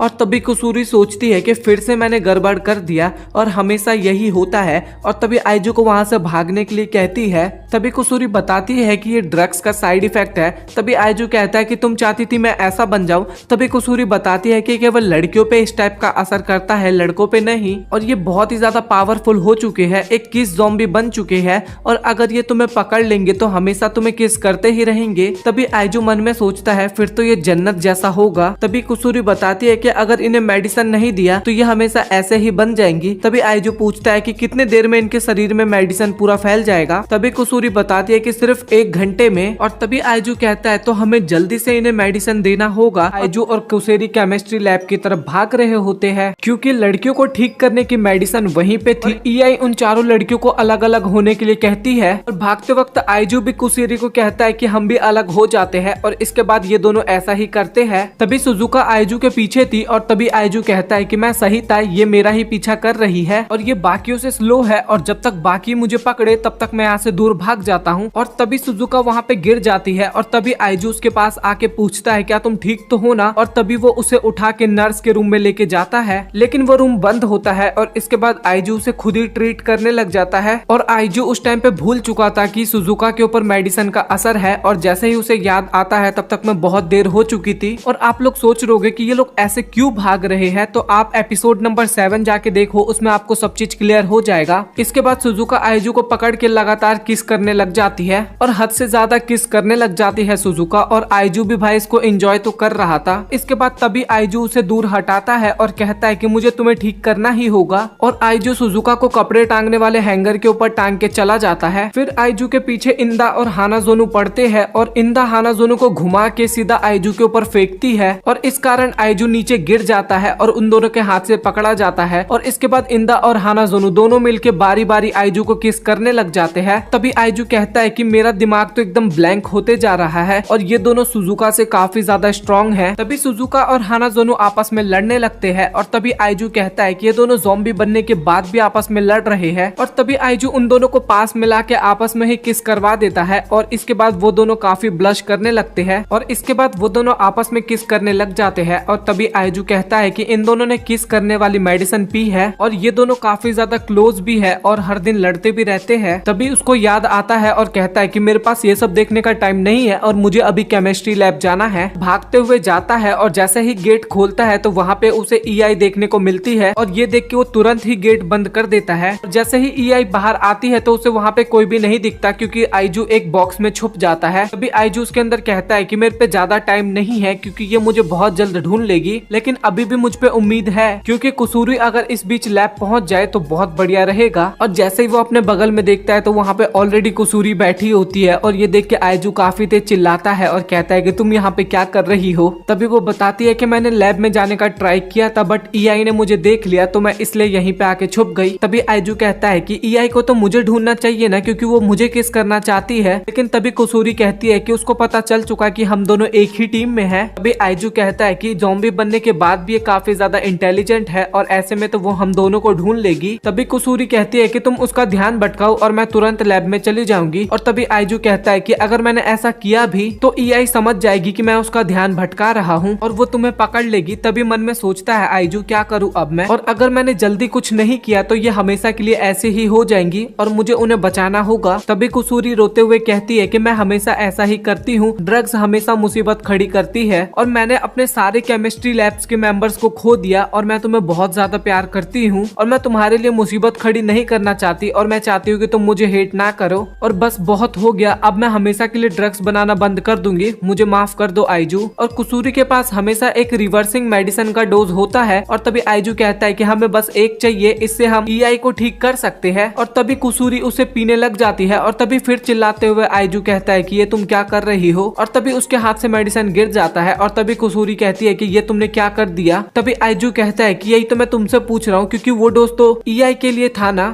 तभी कुसूरी चौंकते हुए कहती है कि ये तो बहुत अच्छा आइडिया था। तभी आइजू कहता है कि यही एक आइडिया ही था। तभी कुसूरी फिर से बड़ी हो जाती है। तभी कुसूरी बताती है कि अगर मैं बड़ी हो गई तो शायद मैं लैब में इजीली पहुंच जाऊं, क्योंकि ईआई ने मुझे अभी तक नहीं देखा। और तभी वो पूछती है कि तुम्हारा चेहरा लाल क्यों हो गया। तभी आइजू कहता है कि हम बहुत ही ज्यादा करीब है। तभी कुसूरी कहती है कि मेरे पे भी ज्यादा टाइम नहीं है, मैं ईआई को बाहर जाके बांध दूंगी। और इसके बाद कुसूरी बाहर जाती है और ईआई उसे देख के कुछ नहीं करती है। तभी आइजू कहता है कि ये आइडिया तो वर्क कर रहा है। और तभी कुसूरी रस्सी निकालती है, लेकिन ईआई उसे देख लेती है। और तभी कुसूरी बताती है कि मैं तो बस यहाँ से गुजर रही थी। और अगले ही पल में हमें दिखाया जाता है कि ईआई कुसूरी को बांध देती है। और तभी आइजू बोलता है कि अब मेरे पास कोई भी रास्ता नहीं है। तभी वो वहाँ से बाहर भागने लगता है और ईआई उसका पीछा करती है। और आइजू अपने आप को एक रूम में लॉक कर देता है, लेकिन ईआई इतनी ज्यादा पावरफुल हो चुकी थी कि वो दरवाजा ही तोड़ देती है। और आइजू वहाँ से चिल्लाते हुए भागने की कोशिश करता है, लेकिन नीचे गिर जाता है। और ईआई उसे पकड़ के किस करने लग जाती है और आइजू फिर से इसमें भी खो जाता है। और तभी अचानक से वहाँ पे कुसूरी आती है और उसे मेडिसिन पिला देती है और कहती है कि जब ये होश में आएगी तो ये पहले जैसी हो जाएगी। और क्या तुमने आइजू इसे प्लान किया था?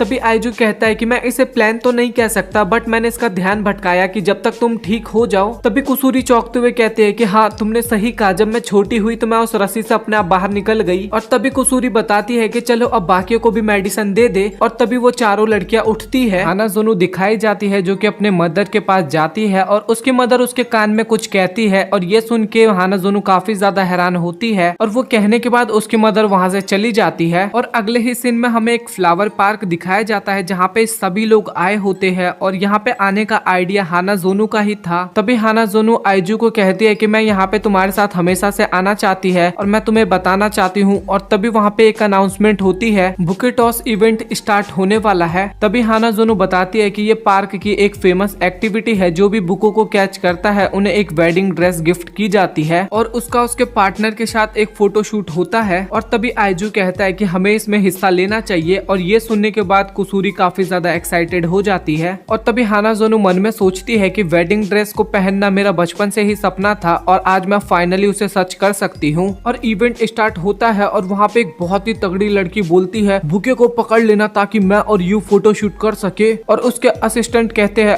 Okay captain. और तभी आइजू पूछता है कि ये लोग कौन है। और तभी ईआई बताती है कि गोरिल्ला सिंडिकेट, ये एक जापानीज बाइक गैंग है। तभी हानाज़ोनो कहती है कि हम क्यों ना साथ मिलके काम करें और इवेंट जीतने के बाद डिसाइड करें कि फोटोशूट पे कौन जाएगा। और इसके लिए सभी लड़कियां मान जाती है। और तभी आइजू कहता है कि सुजुका को पीछे रहने देते हैं। और तभी इंदा कहती है कि सच में, क्योंकि ये पीछे रह सकती है। और तभी आइजू कुसूरी का नाम लेता है और वो तभी एक मेडिसिन को पी के फिर से अपने नॉर्मल साइज में आ जाती है। और तभी आइजू बाइकर गैंग के फ्लैग को देखता है और कहता है कि हमारा भी एक फ्लैग होना चाहिए। और एक टॉवल पे आइजू फैमिली लिख के एक फ्लैग बना लेता है। और ये देख के वो सभी लड़कियां काफी इमोशनल हो जाती है और फिर तैयार होते हैं इवेंट के लिए। तभी एंकर कुछ रूल को समझाता है कि फिजिकल अटैक बैन है और जो बुके को टॉस करेगा वो है फॉर्मल इंटरनेशनल शॉट पुटर। और ये और कोई नहीं, आइजू के स्कूल के वाइस प्रिंसिपल ही होती है। तभी आइजू कहता है कि मुझे पता था कि ये एथलीट है, लेकिन शॉट पुट खेलती थी ये। तभी इंदा कहती है मुझे तो लगता है सभी स्पोर्ट्स खेल सकती है। तभी आइजू कहता है कि ये इंसान ही है ना।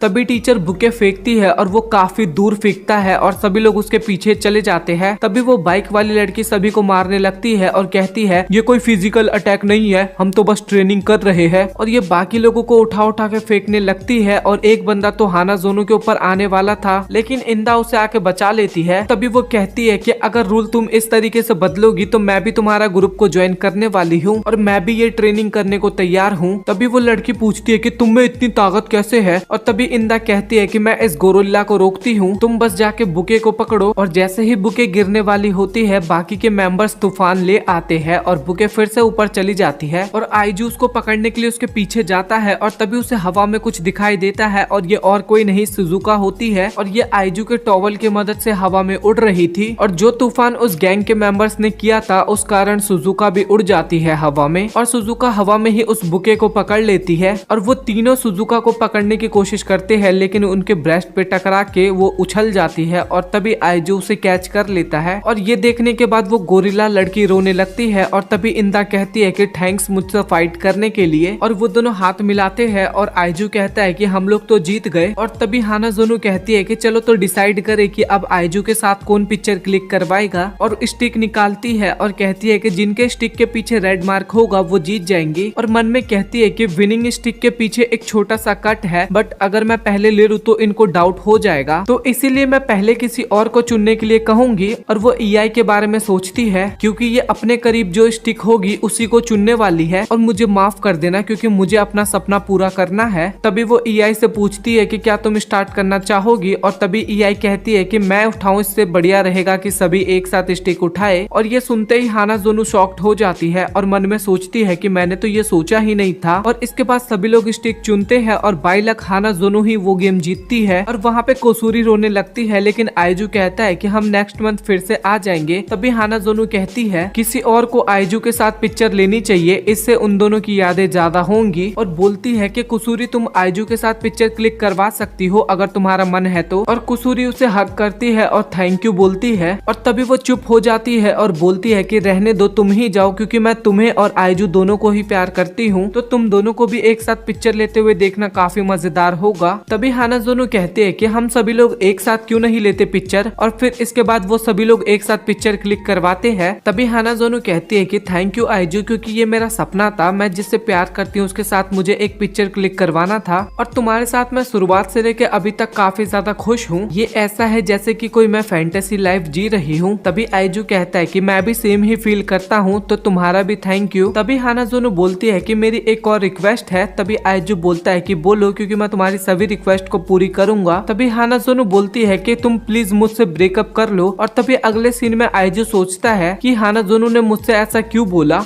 मुझे उससे ये पता करना ही होगा। और जैसे वो हानाज़ोनो के पास जाता है तो वो देखता है कि वहाँ पे वो होती ही नहीं है। और तभी वहाँ पे एक औरत आती है और वो बताती है कि तुम्हारी गर्लफ्रेंड यहाँ से चली गई। मैंने जैसे ही उसे फोटो दिया तभी वहाँ पे एक कार आई और वो उसे लेके चली गई। और आइजू उसे कॉल करता है लेकिन वो लगता ही नहीं है, तो वो सीधा वो हानाज़ोनो के घर पहुंच जाता है। और इतना बड़ा घर देख के वो काफी ज्यादा शॉक्ड होता है और गेट पे वो हानाज़ोनो का नाम चिल्लाने लगता है। और तभी हानाज़ोनो उसे चुप होने के लिए बोलती है। और तभी वहाँ पे सिक्योरिटी गार्ड आ जाता है, लेकिन उसे वहाँ पे कोई भी नहीं दिखता, तो वो वापस चला जाता है। तभी आइजू पे एक कॉल आता है और वो हानाज़ोनो का ही होता है। और तभी आइजू बताता है कि मैं ऐसे ही ब्रेकअप नहीं कर सकता बिना किसी रीजन के। और तभी हानाज़ोनो बोलती है कि रीजन है मेरे पास कि मैं तुमसे प्यार नहीं करती। तभी आइजू बोलता है कि मुझसे झूठ मत बोलो और मैं कहीं नहीं जाने वाला जब तक तुम मुझे सच नहीं बताओगी। तभी हानाज़ोनो बताती है कि मेरी मदर को सब कुछ पता चल गया है हमारे बारे में और बाकियों के बारे में। और तभी आइजू कहता है मतलब इतनी सारी लड़कियों को डेट करना मेरा, उसके बारे में भी। हानाज़ोनो बोलती है कि मैंने अपनी मम्मी को बताया कि मैं तुम्हारे साथ कितना खुश हूँ, लेकिन उसके बाद भी वो नहीं मानी और अब उन्होंने मेरा स्कूल चेंज करवाने का डिसाइड कर लिया है और कल मुझे दूसरी जगह पे भेज रही है। और वो ऐसी ही है, पैसे का इस्तेमाल करके वो कुछ भी कर देती है। और तभी वहाँ पे पीछे से हानाज़ोनो की मदर आ जाती है और उसे वहाँ से ले जाती है और बोलती है कि हानाज़ोनो को दोबारा कांटेक्ट करने की कोशिश मत करना और तुम्हारे जैसे बच्चे को मैं चंद मिनट में ठिकाने लगा सकती हूँ। आइजू बोलता है कि मुझे हानाज़ोनो से बात करने दो, लेकिन तभी वहाँ पे सिक्योरिटी गार्ड आ जाता है और वो उसे पकड़ लेता है।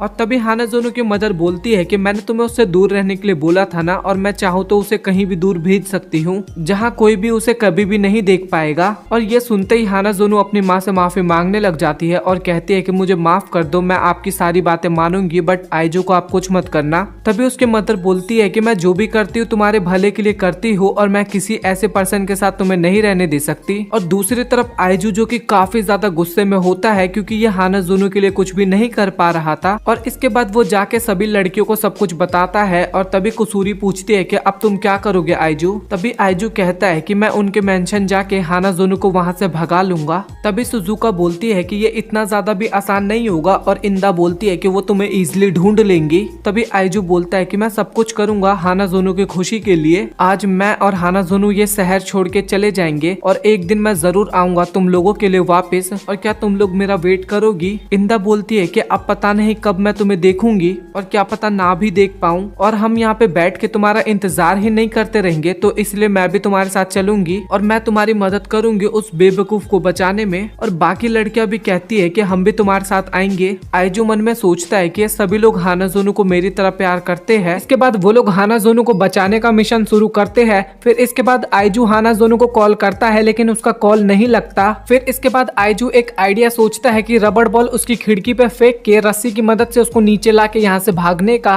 और आइजू जब बॉल फेंकता है तो उससे गलत निशाना लगता है और उसके बाद वो बॉल भी खो जाता है और वो लोग बॉल को ढूंढने लग जाते हैं। तभी इंदा को एक बिल्ली दिखती है जिसके पास बॉल होता है और इंदा उस बिल्ली को पकड़ती है। तभी वो भाग जाती है वहाँ से और वो लोग पीछा करते हैं बट उस बिल्ली को पकड़ ही नहीं पाते। तभी सामने ईआई आ जाती है। तभी वो बताती है कि एक बिल्ली को पकड़ने का सबसे इफेक्टिव तरीका है कि उसे लात मार दो। तभी आइजू उसे ऐसा करने के लिए मना करता है और उसी टाइम पे वहाँ पे सिक्योरिटी गार्ड आ जाते हैं और वो सभी लोग एक पेड़ के पीछे छिप जाते हैं। और तभी वो बिल्ली वहाँ से बाहर निकलता है और सिक्योरिटी गार्ड बिल्ली देख के वहाँ पे चला जाता है वापिस। और तभी आइजू बोलता है कि अब तो बॉल भी चली गई। और तभी ईआई बोलती है कि इनके पास बिल्ली है तो शायद वो भी होगा। और डोर के पास जाके देखते हैं और वहाँ पे एक छोटा सा डोर होता है। और तभी सुजुका बोलती है कि यहाँ से तो केवल एक बच्चा ही जा सकता है। तभी इंदा कुसूरी को बोलती है कि क्या तुम्हारा ड्रग हमें और छोटा बना सकता है। तभी कुसूरी बताती है कि मेरे पे छोटा बनाने वाला तो ड्रग नहीं है बट मेरे पास इमोर्टैलिटी का फेलियर ड्रग है। और तभी ईआई कुछ पत्थर लेके आती है और उसकी मदद से वो डोर ओपन कर देती है। और ये देख के इंदा काफी ज्यादा हैरान हो जाती है और कि मैंने डोर लॉक का लोकेशन और टाइप पता किया और पत्थर को करेक्ट एंगल और स्पीड से फेंका जिस कारण डोर ओपन हो गया। तभी वो बोलती है कि जल्दी करो अब हमें अंदर जाना चाहिए। और तभी आइजू ईआई का हाथ पकड़ते हुए कहता है कि तुम्हारे हाथ में से तो ब्लड निकल रहा है। और इसके बाद इंदा उसके हाथ में एक बैंडेज लगाती है। तभी इंदा बोलती है कि तुम्हें ये सब करने की जरूरत नहीं थी। और तभी ईआई बताती है कि और मेरे पास कोई ऑप्शन नहीं था, दरवाजा खोलने का एक यही तरीका था। और तभी वो लोग अंदर जाते हैं और उनके सामने एक बहुत ही खतरनाक सा डॉग आ जाता है और आइजू सबको वहाँ से बाहर भागने के लिए कहता है। और बड़ी मुश्किल से बच के ये लोग बाहर आते हैं और जब देखते हैं तो वहाँ पे सुजुका होती ही नहीं है। और जैसे ही आइजू अंदर देखता है तो सुजुका अंदर ही होती है और वो काफी ज्यादा डर चुकी होती है।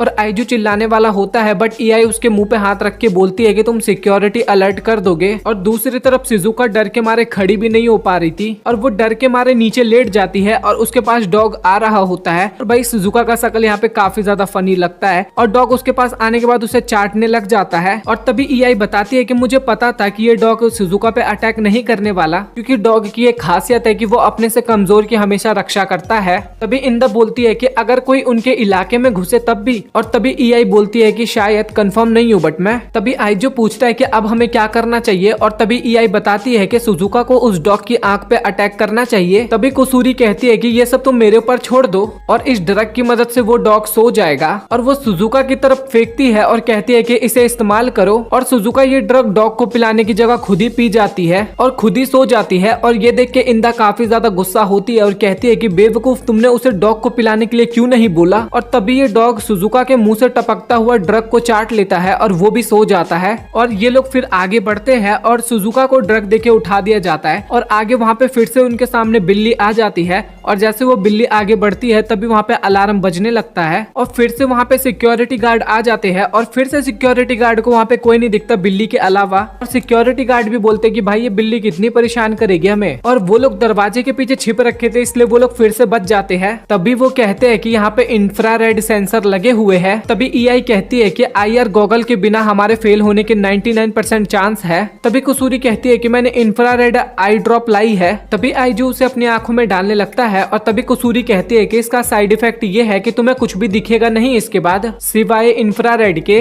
तभी आइजू कहता है कि क्या ये तुम मुझे पहले नहीं बता सकती थी। और तभी इंदा कहती है कि कुसूरी तुमने इसे गिरा दिया है। तभी ईआई कहती है कि क्या ये एड्रेस। और तभी अचानक से कुसूरी उसके हाथ से वो कागज छीन लेती है और कहती है कि नहीं नहीं ये तो कुछ भी नहीं है। तभी इंदा कहती है कि तुमको छुपा रही हो ईआई। और तभी ईआई कहती है कि शायद ये एड्रेस ये फॉरेन रिसर्च टीम का एड्रेस था। और तभी ये सुन के इंदा को याद आता है कि सुजुका का ये सपना है कि उसे एक रिसर्च टीम में जाना है। तभी ईआई कहती है कि अगर ये आज अपनी एप्लीकेशन पोस्ट नहीं करेगी तो शायद इसका टाइम निकल जाएगा। तभी आइजू कहता है कि तुम्हें ये ईयर ड्रॉप को यूज करना इतना जरूरी था क्या। तभी कुसूरी बताती है कि हानाजोनो को मैंने मुसीबत में डाला था लेकिन उसके बाद भी वो मेरी फ्रेंड थी तो इसलिए हानाजोनो मेरे लिए रिसर्च टीम से ज्यादा इंपॉर्टेंट है। और आइजू सामने का रेज देख के काफी ज्यादा घबरा जाता है और कहता है कि ये तो टॉम क्रूज भी नहीं कर सकता या फिर कोई भी हॉलीवुड के स्टार नहीं कर सकते। तभी आइजू कहता है कि ये रेज ज्यादा ऊपर तक नहीं है तो हम इस सेंसर के ऊपर से जा सकते हैं। तभी इंदा कहती है कि लेकिन हम जाएंगे कैसे। तभी आइजू कहता है कि कॉरिडोर काफी ज्यादा चौड़ा है तो हम सीधे तो नहीं जा सकते। तभी ईआई कहती है कि काम हो सकता है अगर दो लोग सफिशिएंट स्ट्रेंथ के एक साथ काम करें, पर यहाँ पे आइजू के अलावा हम सभी लड़कियां हैं। और इसके बाद वो सभी लोग इंदा की तरफ देखने लगते हैं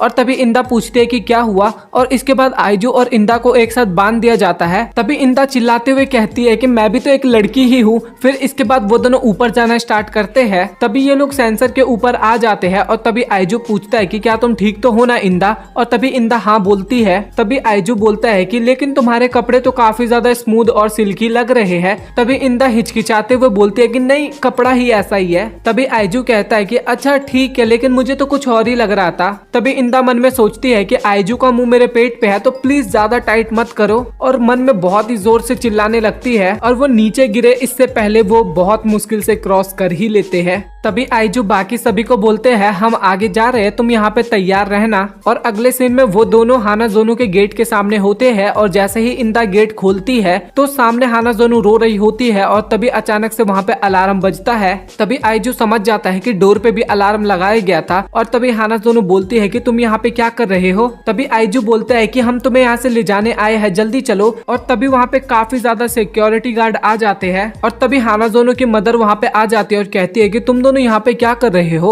और वो तीनों बाहर वेट कर रहे होते हैं। तभी वहाँ पे सिक्योरिटी गार्ड आ जाते हैं और ईआई वहाँ पे बिल्ली की आवाज निकालने लगती है और बाय लक वो लोग बच भी जाते हैं। और वहाँ पे हाना जोनू काफी ज्यादा रोती है कि उसके कारण आइजू इतनी ज्यादा प्रॉब्लम में आ गया। तभी हाना जोनू की मदर बोलती है कि हम पहली बार आइजू फेस टू फेस मिल रहे हैं। तभी वो बताती है कि मैं हाना जोनू की मदर हूँ, हाहारे मैं तुम्हें इस बार छोड़ रही हूँ, बट अगर तुमने दोबारा कुछ किया तो तुम्हें पकड़ लिया जाएगा। और तभी मन में सोचती है मैं इनको पहले ही ठिकाने लगा देती अगर इससे हाना जोनू को दुख नहीं होता तो। और तभी आइजू से पूछती है कि तुम्हारी आंखें इस तरीके की क्यों है, क्या ये कोई स्पेशल एबिलिटी है। और तभी आइजू बोलता है कि ऐसा कुछ नहीं है। तभी वो बोलता है कि क्या आप मुझे और हाना जोनू को अपना आशीर्वाद दोगी, मैं उसे बहुत ही ज्यादा खुश रखूंगा। तभी हाना जोनू की मदर बोलती है कि तुम्हें क्या लगता है तुम मेरा इरादा बदल दोगे ऐसे झूठे वादे करके। और मैं 13 साल की थी और अपने मिडिल स्कूल के 2nd ईयर में मैंने हाना जोनू को जन्म दिया था, मैंने ऐसा क्यों किया होगा। तभी आइजू कहता है कि शायद आपको बच्चों से प्यार होगा।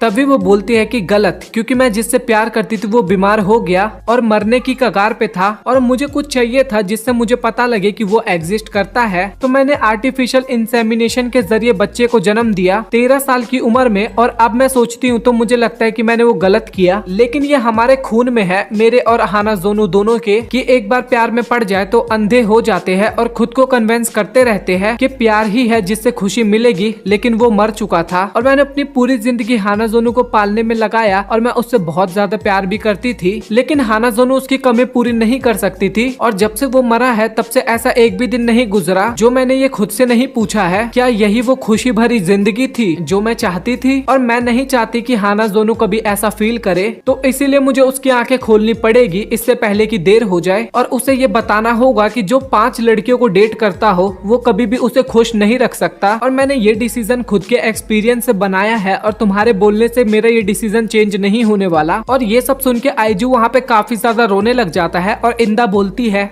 कि तुम रो क्यों रहे हो, तुम्हें तो इन्हें कन्विंस करना चाहिए। तभी आइजू कहता है लेकिन इन दोनों ने काफी कुछ झेला है और मैं भी नहीं चाहता कि हाना जोनू को इतना दुख हो, चाहे मेरी जान ही क्यों ना चली जाए। लेकिन रुको, मुझे अब थोड़ा थोड़ा दिखने लगा, शायद आंसुओं की वजह से मेरा आई ड्रॉप निकल गया। और जैसे ही आइजू को दिखने लगता है तभी इन दोनों का आई कॉन्टेक्ट होता है और भाई यहाँ पे लिटरली सोलमेट वाला करंट चमक जाता है। भाई जब मैंने पिछला एपिसोड देखा था मुझे तभी फील हुआ था कि कुछ ना कुछ गड़बड़ होने वाला है और लिटरली इस एपिसोड में जो मैंने सोचा था वही हुआ। हाहारे ने जो इमोशन 13 साल पहले फील किया था अचानक से उसे वही इमोशन का एहसास हुआ और तभी अचानक से वो बोलती है कि आइजू प्लीज मुझे भी डेट कर लो। सुन के इंदा काफी ज्यादा हैरान होती है और इंदा अपने मन में सोचती है आखिरकार ये औरत सोच क्या रही है अपनी बेटी के बॉयफ्रेंड के साथ ही, और ये तो एकदम इम्पॉसिबल चीज है। और आइजू भी इसके बारे में सोच रहा होता है अपने मन में। तभी इंदा आइजू पे गुस्सा करते हुए कहती है कि तुम सोच क्या रही हो, वो लड़की तुम्हारी गर्लफ्रेंड की मदर है। और तभी हाना जोनू की मदर को भी होश आता आता है और वो बोलने लग जाते हैं कि ये मेरे को क्या हो गया था और मैं क्या बोल रही हूँ और तुम लोग गलत सोच रहे हो और मैंने तो बस एक जोक किया था। तो चलो अपने टॉपिक पे आते हैं। अब तभी हानाजोनो की मदर बोलती है कि मैं अपनी बेटी के साथ तुम्हारे रिलेशनशिप को एक्सेप्ट नहीं करूंगी। तभी आइजू कहता है कि मैं भी कभी गिव अप नहीं करने वाला और मैं उसे हमेशा खुश रखूंगा। और तभी हानाजोनो की मदर बोलती है कि तुम ऐसे नहीं मानोगे। और तभी हानाजोनो की मदर चुटकी बजाती है और वहाँ पे एक चेयर आ जाता है और तभी उसकी मदर बताती है कि ये एक ऑटोमेटिक लाइफ डिटेक्टर मशीन है और इस पे बैठने पे छोटे से छोटा झूठ भी पकड़े जा सकते हैं और मैं तुम्हारा यहाँ पे टेस्ट लेने वाली हूँ, क्या तुम सच में हानाजोनो को प्यार करते भी हो या फिर नहीं। तभी आइजू बोलता है कि मेरा प्यार हानाजोनो को लेके एकदम सच्चा है, तो मैं तुम्हारे सभी टेस्ट को कंप्लीट करने के लिए रेडी हूँ। और इसके बाद हानाजोनो की मदर आइजू से जितने भी सवाल हानाजोनो से रिलेटेड पूछती है, आइजू उन सभी का आंसर एकदम करेक्ट देता है और वो चेयर बार बार ट्रू बोला जा रहा था और ये सुन के हानाजोनो की मदर को तो यकीन ही नहीं हो रहा था। और तभी उसकी मदर बोलती है कि मुझे तो यकीन ही नहीं हो रहा कि तुम्हारे अंदर जो फीलिंग्स है हानाजोनो को लेके वो एकदम असली है। तभी हानाजोनो की मदर बोलती है कि ये चीज छोड़ो, ये तो एक मशीन है बस। और ये सुन के इंदा काफी ज्यादा गुस्सा हो जाती है और बोलती है कि आखिरकार तुम कहना क्या चाहती हो, इतना कुछ करवाने के बाद फिर तुम इस मशीन को गलत बता रही हो। और तभी वहाँ पे भागते हुए एक मेड आती है और वो घबराते हुए बताती है कि मैडम हकारी खिड़की पे से जंप करने वाली है। और तभी वहाँ पे ये सुन के सभी लोग काफी ज्यादा शॉक्ड हो जाते हैं। और तभी इंदा हानाजोनो की मदर का गर्दन पकड़ लेती है और कहती है कि कोई भी यहाँ से नहीं हिलेगा और अगर कोई भी हिला तो मैं इसकी गर्दन तोड़ दूंगी। और बोलती है कि आइजू तुम जल्दी जाओ और हानाजोनो को बचाओ। और तभी आइजू बोलता है कि तुम यहाँ पे क्या करोगी। तभी वो बोलती है कि मुझे तुम पे भरोसा है, तुम मुझे बचाने जरूर आओगे। और तभी आइजू वहाँ से भागते हुए हानाजोनो के पास जाता है और इंदा हानाजोनो की मदर को अभी भी पकड़े हुई थी। और इस बात पे हानाजोनो की मदर बहुत ही ज्यादा गुस्सा हो जाती है और कहती है कि मैं भी वहाँ पे जाऊंगी और तुमने एक माँ का प्यार नहीं देखा अभी तक। और इंदा भी गुस्से में बोलती है कि तुमने भी अभी तक दोस्त का प्यार नहीं देखा है। और उन दोनों के बीच में एक फाइट आर्ग्यूमेंट सा शुरू हो जाता है। और दूसरी तरफ हमें हानाजोनो दिखाई जाती है जो कि खिड़की के पास खड़ी थी और गार्ड्स पीछे से रोकने की कोशिश करते हैं उसे। और दूसरी तरफ ईआई सुजुका और भी हानाजोनो को वहाँ से जंप करने के लिए मना करते हैं। और तभी आइजू उसके पास आता है और कहता है कि हानाजोनो अब सब कुछ ठीक हो गया है। और हानाजोनो आइजू को देख के काफी ज्यादा रिलीफ फील करती है वहाँ पे और बताता है कि इंदा ने तुम्हारी मॉम को पकड़ा हुआ है और हम दोनों को भागने से यहाँ पे कोई भी नहीं रोक सकता। तभी हानाजोनो बोलती है कि अगर हम लोग यहाँ से भाग भी गए उसके बाद भी मेरी मदर हमें ठीक से नहीं रहने देगी और हम लोगों को हमेशा भागते रहना होगा और मेरी वजह से तुम्हारी लाइफ भी खराब हो जाएगी। और तभी आइजू इमोशनल होते हुए कहता है कि मेरी लाइफ खराब हो जाए वो मेरे को मंजूर है, बट मैं तुम्हारे बिना नहीं रह सकता और मैं तुमसे प्यार करता हूँ अभी भी और हमेशा के लिए भी और मेरे साथ हमेशा रहो। और इस बात पे हानाजोनो भी काफी रोने लगती है और कहती है कि मैं भी तुमसे काफी प्यार करती हूँ। और तभी आइजू बोलता है तो आओ फिर मेरे पास आओ। और जैसे ही हानाजोनो नीचे देखती है तो उसका सर घूम जाता है और पैर कपकपाने लगता है और उसका पैर तभी फिसल जाता है और वो नीचे गिरने लगती है। तभी आइजू बड़ी तेज भागता है और हानाजोनो के हाथ को किसी भी तरीके से पकड़ लेता है, लेकिन आइजू का ग्रिप ज्यादा अच्छे से नहीं बना था तो वो दोनों किसी भी टाइम पे वहाँ पे गिर सकते थे। और तभी वहाँ पे इंदा और हानाजोनो की मदर आ जाती है और वो दोनों आइजू और हानाजोनो की पोजीशन देख के काफी ज्यादा घबरा जाते हैं और वो दोनों भी भाग के आइजू को पकड़ने के लिए जाते हैं, लेकिन तभी आइजू का पैर भी फिसल जाता है और तभी आइजू भी नीचे गिरने लगता है। और तभी आइजू हानाजोनो को कस के पकड़ लेता है और कहता है कि मैं हानाजोनो को कुछ भी नहीं होने दूंगा। और वो गिरने का थोड़ा डायरेक्शन चेंज कर देता है और वो इस कारण सीधा स्विमिंग पूल में जाके गिरता है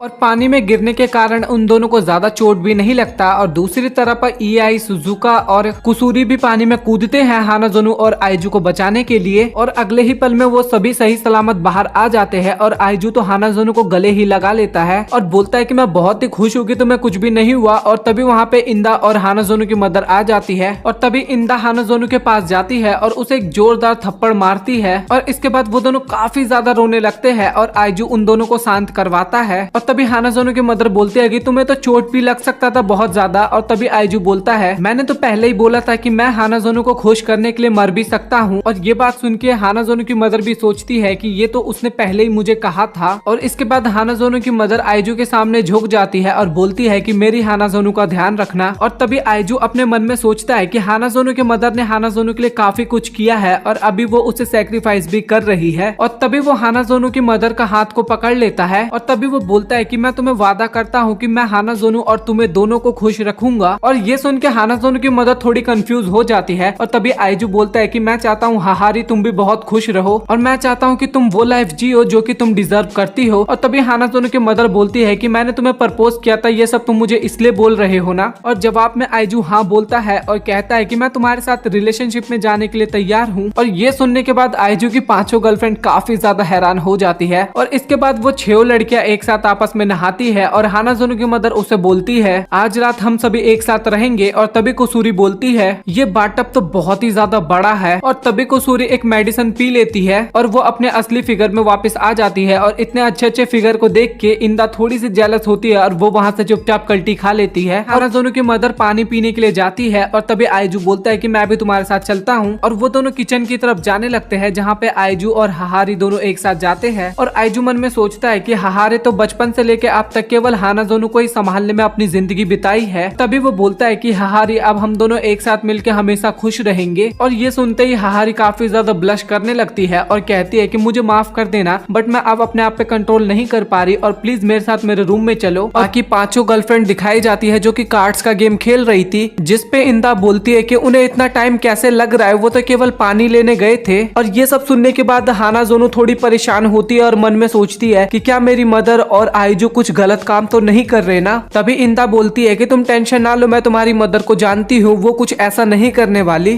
तभी हाहारे के चिल्लाने की आवाज आती है और वो पांचों लड़कियां दौड़ के वहाँ पे चेक करने के लिए जाती है। और जब वो लोग उस कमरे में जाते हैं तो काफी ज्यादा हैरान हो जाते हैं क्योंकि वहाँ पे आइजू ने एक लड़की के कपड़े पहन रखे थे। और आइजू को उस कपड़े में देख के हाहारी बहुत ही ज्यादा शर्माती है और कहती है कि तुम तो बहुत ही ज्यादा क्यूट लग रहे हो। और आइजू को देख के बाकी सब लड़कियां भी काफी ज्यादा शर्माने लग जाती है और आइजू तो मतलब कि पगला ही गया था वहाँ पे और वो वहीं पे बेहोश हो जाता है। और ये देख के बाकी सब लड़कियां काफी परेशान हो जाती है और कहती है हानाजुनु कि आइजू तुम इतनी जल्दी नहीं मर सकते। और वो सभी लोग बहुत ही ज्यादा परेशान होने लगते हैं। तभी हाहारी को एक आइडिया आता है और वो कहती है कि मैं आइजू को इतनी जल्दी मरने नहीं दूंगी। फिर हाहारे ईआई की तरफ देखने लगती है और ईआई को कुछ भी समझ में नहीं आता। तभी ईआई को हाहारी एक प्रिंस की तरह सजा के लाती है और तभी बाकी लोग समझ जाते हैं कि एक प्रिंसेस को एक प्रिंस ही किस करके उठाता है। और तभी ईआई आइजू को पकड़ती है और उसे किस करने लगती है और इसके बाद आइजू को भी होश आ जाता है और वो सारी लड़कियां काफी ज्यादा ब्लश करती है और आइजू गुस्से में होता है और कहता है कि अब मैं बात लेने जा रहा हूँ। और तभी हमें हानाजोनु दिखाई जाती है कि फोन में कुछ ऑर्डर कर रही होती है और हाहारी और हानाजोनु वहाँ से जाने लगते हैं। तभी बाकी लोग पूछते हैं कि तुम कहाँ पे जा रहे हो। तभी वो दोनों बताते हैं कि हम दोनों आइजू को नहाते हुए देखने जाने वाले हैं। और इंदा वहाँ पे काफी ज्यादा गुस्सा होने लग जाती है और कहती है कि ऐसा नहीं करना चाहिए। और तभी कुसूरी बोलती है मैंने कभी भी किसी को नहाते हुए नहीं देखा और आप लोग समझ गए होंगे कि वो किस चीज की बात कर रही है, तो मैं भी देखना चाहती हूँ। और दूसरी तरफ ईआई बोलती है कि हमें अपने पार्टनर के हर एक बॉडी पार्ट्स के बारे में अच्छे से पता होना चाहिए। तभी इंदा गुस्से में कहती है कि मैं भी तुम्हारे साथ चलूंगी, मैं आइजू को झांकूंगी नहीं बट मैं तुम्हारे ऊपर नजर रखूंगी। तभी उनके बीच में सुजुका आ जाती है और कहती है कि मैं तुम लोगों को इतना गलत काम नहीं करने दूंगी। और इसके बाद हाहारी सुजुका को पकड़ती है और हाहारी और हानाजोनो मिलके उसे एक कम्बल में बांध देते हैं। हानाजोनो बोलती है कि तुम हमारा यहाँ पे वेट करो। फिर उसके बाद हमें आइजू का सीन दिखाया जाता है जो कि बात ले रहा था और आइजू बोलता है कि मुझे पता है कि वो लोग मुझे झांकने के लिए जरूर आएंगे, इसलिए मैंने टॉवल पहन रखा है। और दूसरी तरफ कुसूरी जो कि रस्सी की मदद से आइजू को झांकने की कोशिश करती है तो वो अच्छे तरीके से आइजू को नहीं देख पा रही थी और उसका मुंह आईने में चिपक जाता है जिस वजह से वो काफी ज्यादा डरावनी लगती है और वो आइजू देख के काफी ज्यादा डर जाता है और आइजू काफी तेज चिल्लाने लगता है। और ये सुनने के बाद बाकी लड़कियां कुसूरी को काफी तेज ऊपर खींचते हैं। फिर आइजू दोबारा उस विंडो पे देखता है तो वहाँ पे कोई भी नहीं होता और तभी आइजू सोचता है कि मुझे जल्दी से यहाँ से नहा के चले जाना चाहिए। और फिर हमें सुजुका का सीन दिखाया जाता है जो कि कम्बल में फंसी होती है और अपने आप को बाहर निकालने की कोशिश करती है और वो सोचती है कि अगर वो लोग आइजू को नहाते हुए देख ले तो आइजू को काफी ज्यादा बुरा लगेगा और इसके बाद आइजू को काफी ज्यादा गिल्टी फील होगा और वो शायद हमें छोड़ भी दे या फिर कुछ कर भी ले। और इसके बाद उन लड़कियों को भी काफी गिल्ट फील होगा और वो भी कुछ ना कुछ कर लेंगी और अंत में पूरी आइजू फैमिली मर जाएगी और मैं अकेले ही बचूंगी। और ये सोच के सुजुका काफी ज्यादा घबराने लगती है। तभी सुजुका के दिमाग में एक आइडिया आता है और वो कम्बल को पहिए की तरह घुमा के घर से बाहर निकलती है और बाकी लड़कियां आइजू को देखने के लिए दूसरा तरीका अपनाती है और छत के ऊपर जाके उसको झांकने की कोशिश करती है। और तभी इंदा पूछती है कि यहाँ पे चूहे तो नहीं है ना। तभी इंदा को वहाँ पे कुछ महसूस होता है जिस वजह से वो काफी ज्यादा डर जाती है और उसको डरते हुए देख बाकी लोग भी काफी डर जाते हैं और वहाँ पे बिल्ली होती है और वो लोग काफी ज्यादा तेज चिल्लाने लग जाते हैं और उनकी चिल्लाहट सुन के आइजू भी काफी ज्यादा चिल्लाने लग जाता है और डर जाता है। और दूसरी तरफ सुजुका चलते चलते सीढ़ियों के पास आ जाती है और वहाँ पे उसको डर लग रहा था नीचे उतरने में, लेकिन तभी वहाँ पे कुत्ता आ जाता है और वो उसे धक्का दे देता है और सुजुका सीधा नीचे जाके गिरती है और उसी दौरान उसकी रस्सी भी खुल जाती है और वो सीधा घूमते घूमते सीधा आइजू के बाथरूम में आ जाती है और सीधा बाथटब के अंदर गिर जाती है या फिर स्विमिंग पूल बोलो आप, उसके अंदर गिर जाती है और वहाँ पे पे सुजुका काफी ज्यादा डरावनी लग रही थी, इस वजह से आइजू काफी ज्यादा डर जाता है। लेकिन जब आइजू गौर से देखता है तो उसे पता लगता है कि वो सुजुका है और तभी आइजू उसके पास जाने वाला होता है, लेकिन तभी उसका टॉवल गिर जाता है जिस वजह से सुजुका उसका भाई देख लेती है और ये देखने के बाद सुजुका काफी ज्यादा शर्मा जाती है और वहीं पे बेहोश हो जाती है। और तभी आइजू सुजुका को उठाता है और भागते भागते जाने लगता है। तभी उसे रास्ते में बाकी लड़कियां दिखाई देती है और तभी आइजू पूछता है कि तुम लोग यहाँ पे क्या कर रहे हो। तभी हाहारी कहती है कि हम तो यहाँ पे बस हाइड एंड सीक खेल रहे थे। तभी इंदा काफी ज्यादा शर्माते हुए कहती है कि तुम ऐसा मत सोचना कि हम लोग तुम्हें नहाते हुए देख रहे थे, और इस कारण वो लड़कियां फिर फंस जाती है और इंदा फिर से एक्सपॉइल कर देती है सब कुछ। और फिर इसके बाद आइजू उन सभी को समझाने लगता है कि तुम लोगों को ऐसा नहीं करना चाहिए। और दूसरी तरफ सुजुका जो बेहोश थी और मन में सोचती है कि मुझे जिराफ बहुत ही ज्यादा पसंद है, लेकिन आज से मुझे हाथी भी बहुत पसंद है। फिर वो लोग कार्ड गेम खेलना शुरू करते हैं और काफी ज्यादा मजे करते हैं। तभी हाहारी को कुछ याद आता है और वहाँ पे उनको बाय बोल के थोड़ा सीरियस मूड में वहाँ से जाने लगती है। और आइजू हाहारी के सीरियसनेस को देख लेता है और उसके पीछे जाता है। और तभी आइजू देखता है कि हाहारी किसी के लिए प्रेयर कर रही थी। तभी आइजू सोचता है कि मुझे हाहारी को डिस्टर्ब नहीं करना चाहिए, लेकिन तभी उसके माइंड में उसकी सीरियसनेस फेस आ जाती है और तभी वो उसके बगल में जाके बैठ जाता है। तभी आइजू को सामने एक फोटो दिखता है और वो एक मिडिल स्कूल स्टूडेंट का होता है। तभी हाहारी बताती है कि यही मेरा हस्बैंड था और मैं इसी से काफी ज्यादा प्यार करती थी। तभी आइजू पूछता है कि मैं तुमसे एक बात पूछ सकता हूँ कि तुमने कहा था कि तुमने हानाजोनु को अकेले पाला था, लेकिन ऐसा तो नहीं होगा कि तुम्हारे पास और लड़के का ऑप्शन नहीं आया होगा, तो तुमने हमेशा से अकेला रहना ही क्यों चुना। तभी हाहारी बोलती है कि मुझे इसके बारे में बात नहीं करना। तभी आइजू बोलता है कि मुझे पता है कि मैं बहुत छोटा हूँ और मैं बच्चा हूँ, बट मैं चाहता हूँ कि तुम्हारे दिल में जितनी भी बोझ है वो तुम मुझसे शेयर करो। तभी हाहारी रोने लग जाती है और कहती है कि मैं अब तक अपने पहले प्यार को भुला नहीं पाई। वो इस दुनिया में नहीं है, बट अभी भी मैं उससे काफी ज्यादा प्यार करती हूँ और इसके बाद मुझे और कोई दूसरा लड़का पसंद ही नहीं आया, बट मैं तुम्हारे प्यार में गिर गई। मुझे पता है कि ये गलत है। और तभी आइजू हाहारी को गले लगाते हुए कहता है कि तुम्हें अपने पहले प्यार को भुलाने की कोई जरूरत नहीं है। तुम हानाजोनु के फादर और मुझे दोनों को एक साथ प्यार कर सकती हो और इसमें कोई गलत बात नहीं है, क्योंकि तुम्हारा जो प्यार है वो एकदम सच्चा है। और अगर तुम्हें कभी भी फील हो कि मैं तुम्हें फेक लव करता हूँ तो तुम मुझे कभी भी छोड़ सकती हो, लेकिन मैं तुम्हें वादा करता हूँ कि ऐसा कभी भी नहीं होगा, क्योंकि मैं तुमसे सच्चा प्यार करता हूँ। और ये सुन के हाहारी काफी ज्यादा इमोशनल हो जाती है और आइजू को गले लगाते हुए कहती है कि मैं भी तुमसे बहुत ही ज्यादा प्यार करती हूँ। तभी हाहारी आइजू को बोलती है कि क्या तुम मुझे किस कर सकते हो, लेकिन तभी माफी मांगते हुए कहती है कि नहीं नहीं, मेरे मुंह से गलती से निकल गई। तभी आइजू हाहारी को पकड़ता है और उसे किस कर लेता है और ये देख के हाहारी को भी काफी ज्यादा इमोशनल सा फील होता है। फिर हमें रात का सीन दिखाया जाता है जहाँ पे हानाजोनु इंदा के साइड सो रखी थी, लेकिन वो वहाँ से उठ के आइजू के बगल में आके सो जाती है और इसके बाद आइजू का भी नींद खुल जाता है। तभी आइजू पूछता है कि तुम यहाँ पे क्या कर रही हो। तभी हानाजोनु बताती है कि मैं तुम्हारे साथ सोना चाहती थी और ये सब बात इंदा भी सुन रही होती है। तभी हानाजोनु बोलती है कि मैं काफी ज्यादा डर गई थी और मैं तुम्हें खोना नहीं चाहती थी। और इसके बाद आइजू हानाजोनु को किस करते हुए कहता है कि तुम टेंशन ना लो, मैं तुम्हारे साथ हमेशा रहूंगा। फिर सभी लोग सो जाते हैं और कुछ टाइम बाद आइजू की आंख खुलती है और वो इंदा को देखता है कि इंदा और हानाजोनु अलग ही दोनों लगे होते हैं। फिर इसके बाद आइजू बाथरूम करने के लिए जाता है और तभी आइजू को सामने एक लड़का दिखता है और उस लड़के को देख के आइजू काफी ज्यादा हैरान हो जाता है, क्योंकि वो लड़का और कोई नहीं हाहारे का हस्बैंड होता है। और हानाजोनु का फादर काफी ज्यादा गुस्सा होता है और कहता है कि मैं तुम्हें नहीं छोड़ूंगा, क्योंकि तुमने हानाजोनु और मेरी वाइफ दोनों को मुझसे छीन लिया और तुम मुझसे डर क्यों नहीं रहे, और बाथरूम में तो तुम काफी ज्यादा डरे थे, पर तुम मुझे देख के क्यों नहीं डर रहे। तभी आइजू कहता है कि मैं घोस्ट से डरता हूँ, लेकिन आप तो हानाजोनु के फादर हो और आपको तो हाहारी ने प्यार किया था, तो मुझे पता है कि आपका दिल बहुत ही अच्छा होगा। और ये सुनने के बाद हानाजोनु का फादर भी रिलीफ सा फील करता है और कहता है कि तो क्या फिर मैं तुम्हें कर्ज दे दूं। तभी आइजू बोलता है कि आपको कर्ज देने की जरूरत नहीं है, बट मैं हानाजोनु और हाहारी दोनों को काफी ज्यादा खुश रखूंगा। और घोस्ट कहता है कि हाँ, मुझे पता है कि तुम उन दोनों को काफी ज्यादा खुश रखोगे, क्योंकि मैं 16 साल से देख रहा हूँ उनकी लाइफ में काफी ज्यादा लड़के आए, लेकिन उन दोनों ने कभी भी किसी को नहीं चुना, बट उन दोनों ने तुम्हें चुना। और मैं तुम्हारा शुक्रिया करना चाहता हूँ, क्योंकि तुमने हाहारी के दिल से इतना बड़ा बोझ उतार दिया। और आपको टेंशन करने की जरूरत नहीं है, क्योंकि मैं जिनको भी प्यार करता हूँ उनको काफी ज्यादा खुश रखता हूँ और आप भी हमें ऐसे ही खुश रहते हुए देखो। और तभी आइजू कहता है कि आपका बहुत बहुत शुक्रिया हानाजोनु को इस दुनिया में लाने के लिए। और ये सब सुनने के बाद हानाजोनु के फादर काफी ज्यादा खुश हो जाते हैं और तभी उनके चारों तरफ एक रोशनी सी आ जाती है। तभी आइजू पूछता है कि ये सब क्या है पापा। तभी हानाजोनु के फादर बोलते हैं कि मैं तुम पे बहुत ही ज्यादा ट्रस्ट करता हूँ, तो आज मेरी आत्मा को मुक्ति मिल जाएगी और मुझे तुम बहुत ही अच्छे लड़के लगे। तभी आइजू कहता है कि आपने तो मुझे प्रॉमिस किया था कि हम दोनों मिलके उन दोनों का ख्याल रखेंगे, लेकिन तभी हानाजोनु के फादर वहाँ से गायब हो जाते हैं और तभी देखता है कि आइजू वहीं पे सो गया था और फिर वो वो उठा है। फिर उसके बाद वो लोग वहाँ से जाने लगते हैं। तभी हाहारी बोलती है कि तुम्हें जब मन करे तुम यहाँ पे आ सकते हो। फिर वो लोग वहाँ से चले जाते हैं और फिर उसके बाद हमें स्कूल का सीन दिखाया जाता है और असेंबली में दिखाया जाता है और वहाँ पे हाहारी आई होती है जो कि बताती है कि मैं इस स्कूल की नई चेयरपर्सन हूँ। तभी वो अपने मन में सोचती है कि मैं आइजू को इतना देखना चाहती थी कि मैंने उसीलिए इस स्कूल को भी खरीद लिया। और ये देखने के बाद हानाजोनु और इंदा काफी ज्यादा गुस्सा होते हैं और आइजू भागते भागते स्कूल जाने से पहले एक बार हाहारी से मिलना चाहता था, तो वो उसके घर पे जाता है। तभी उसकी मेड बताती है कि हाहारी मैम तो अभी स्कूल में है। फिर आइजू सोचता है कि मैं इतनी मेहनत से यहाँ पे भाग के आया। फिर उसके बाद वो फिर से स्कूल जाता है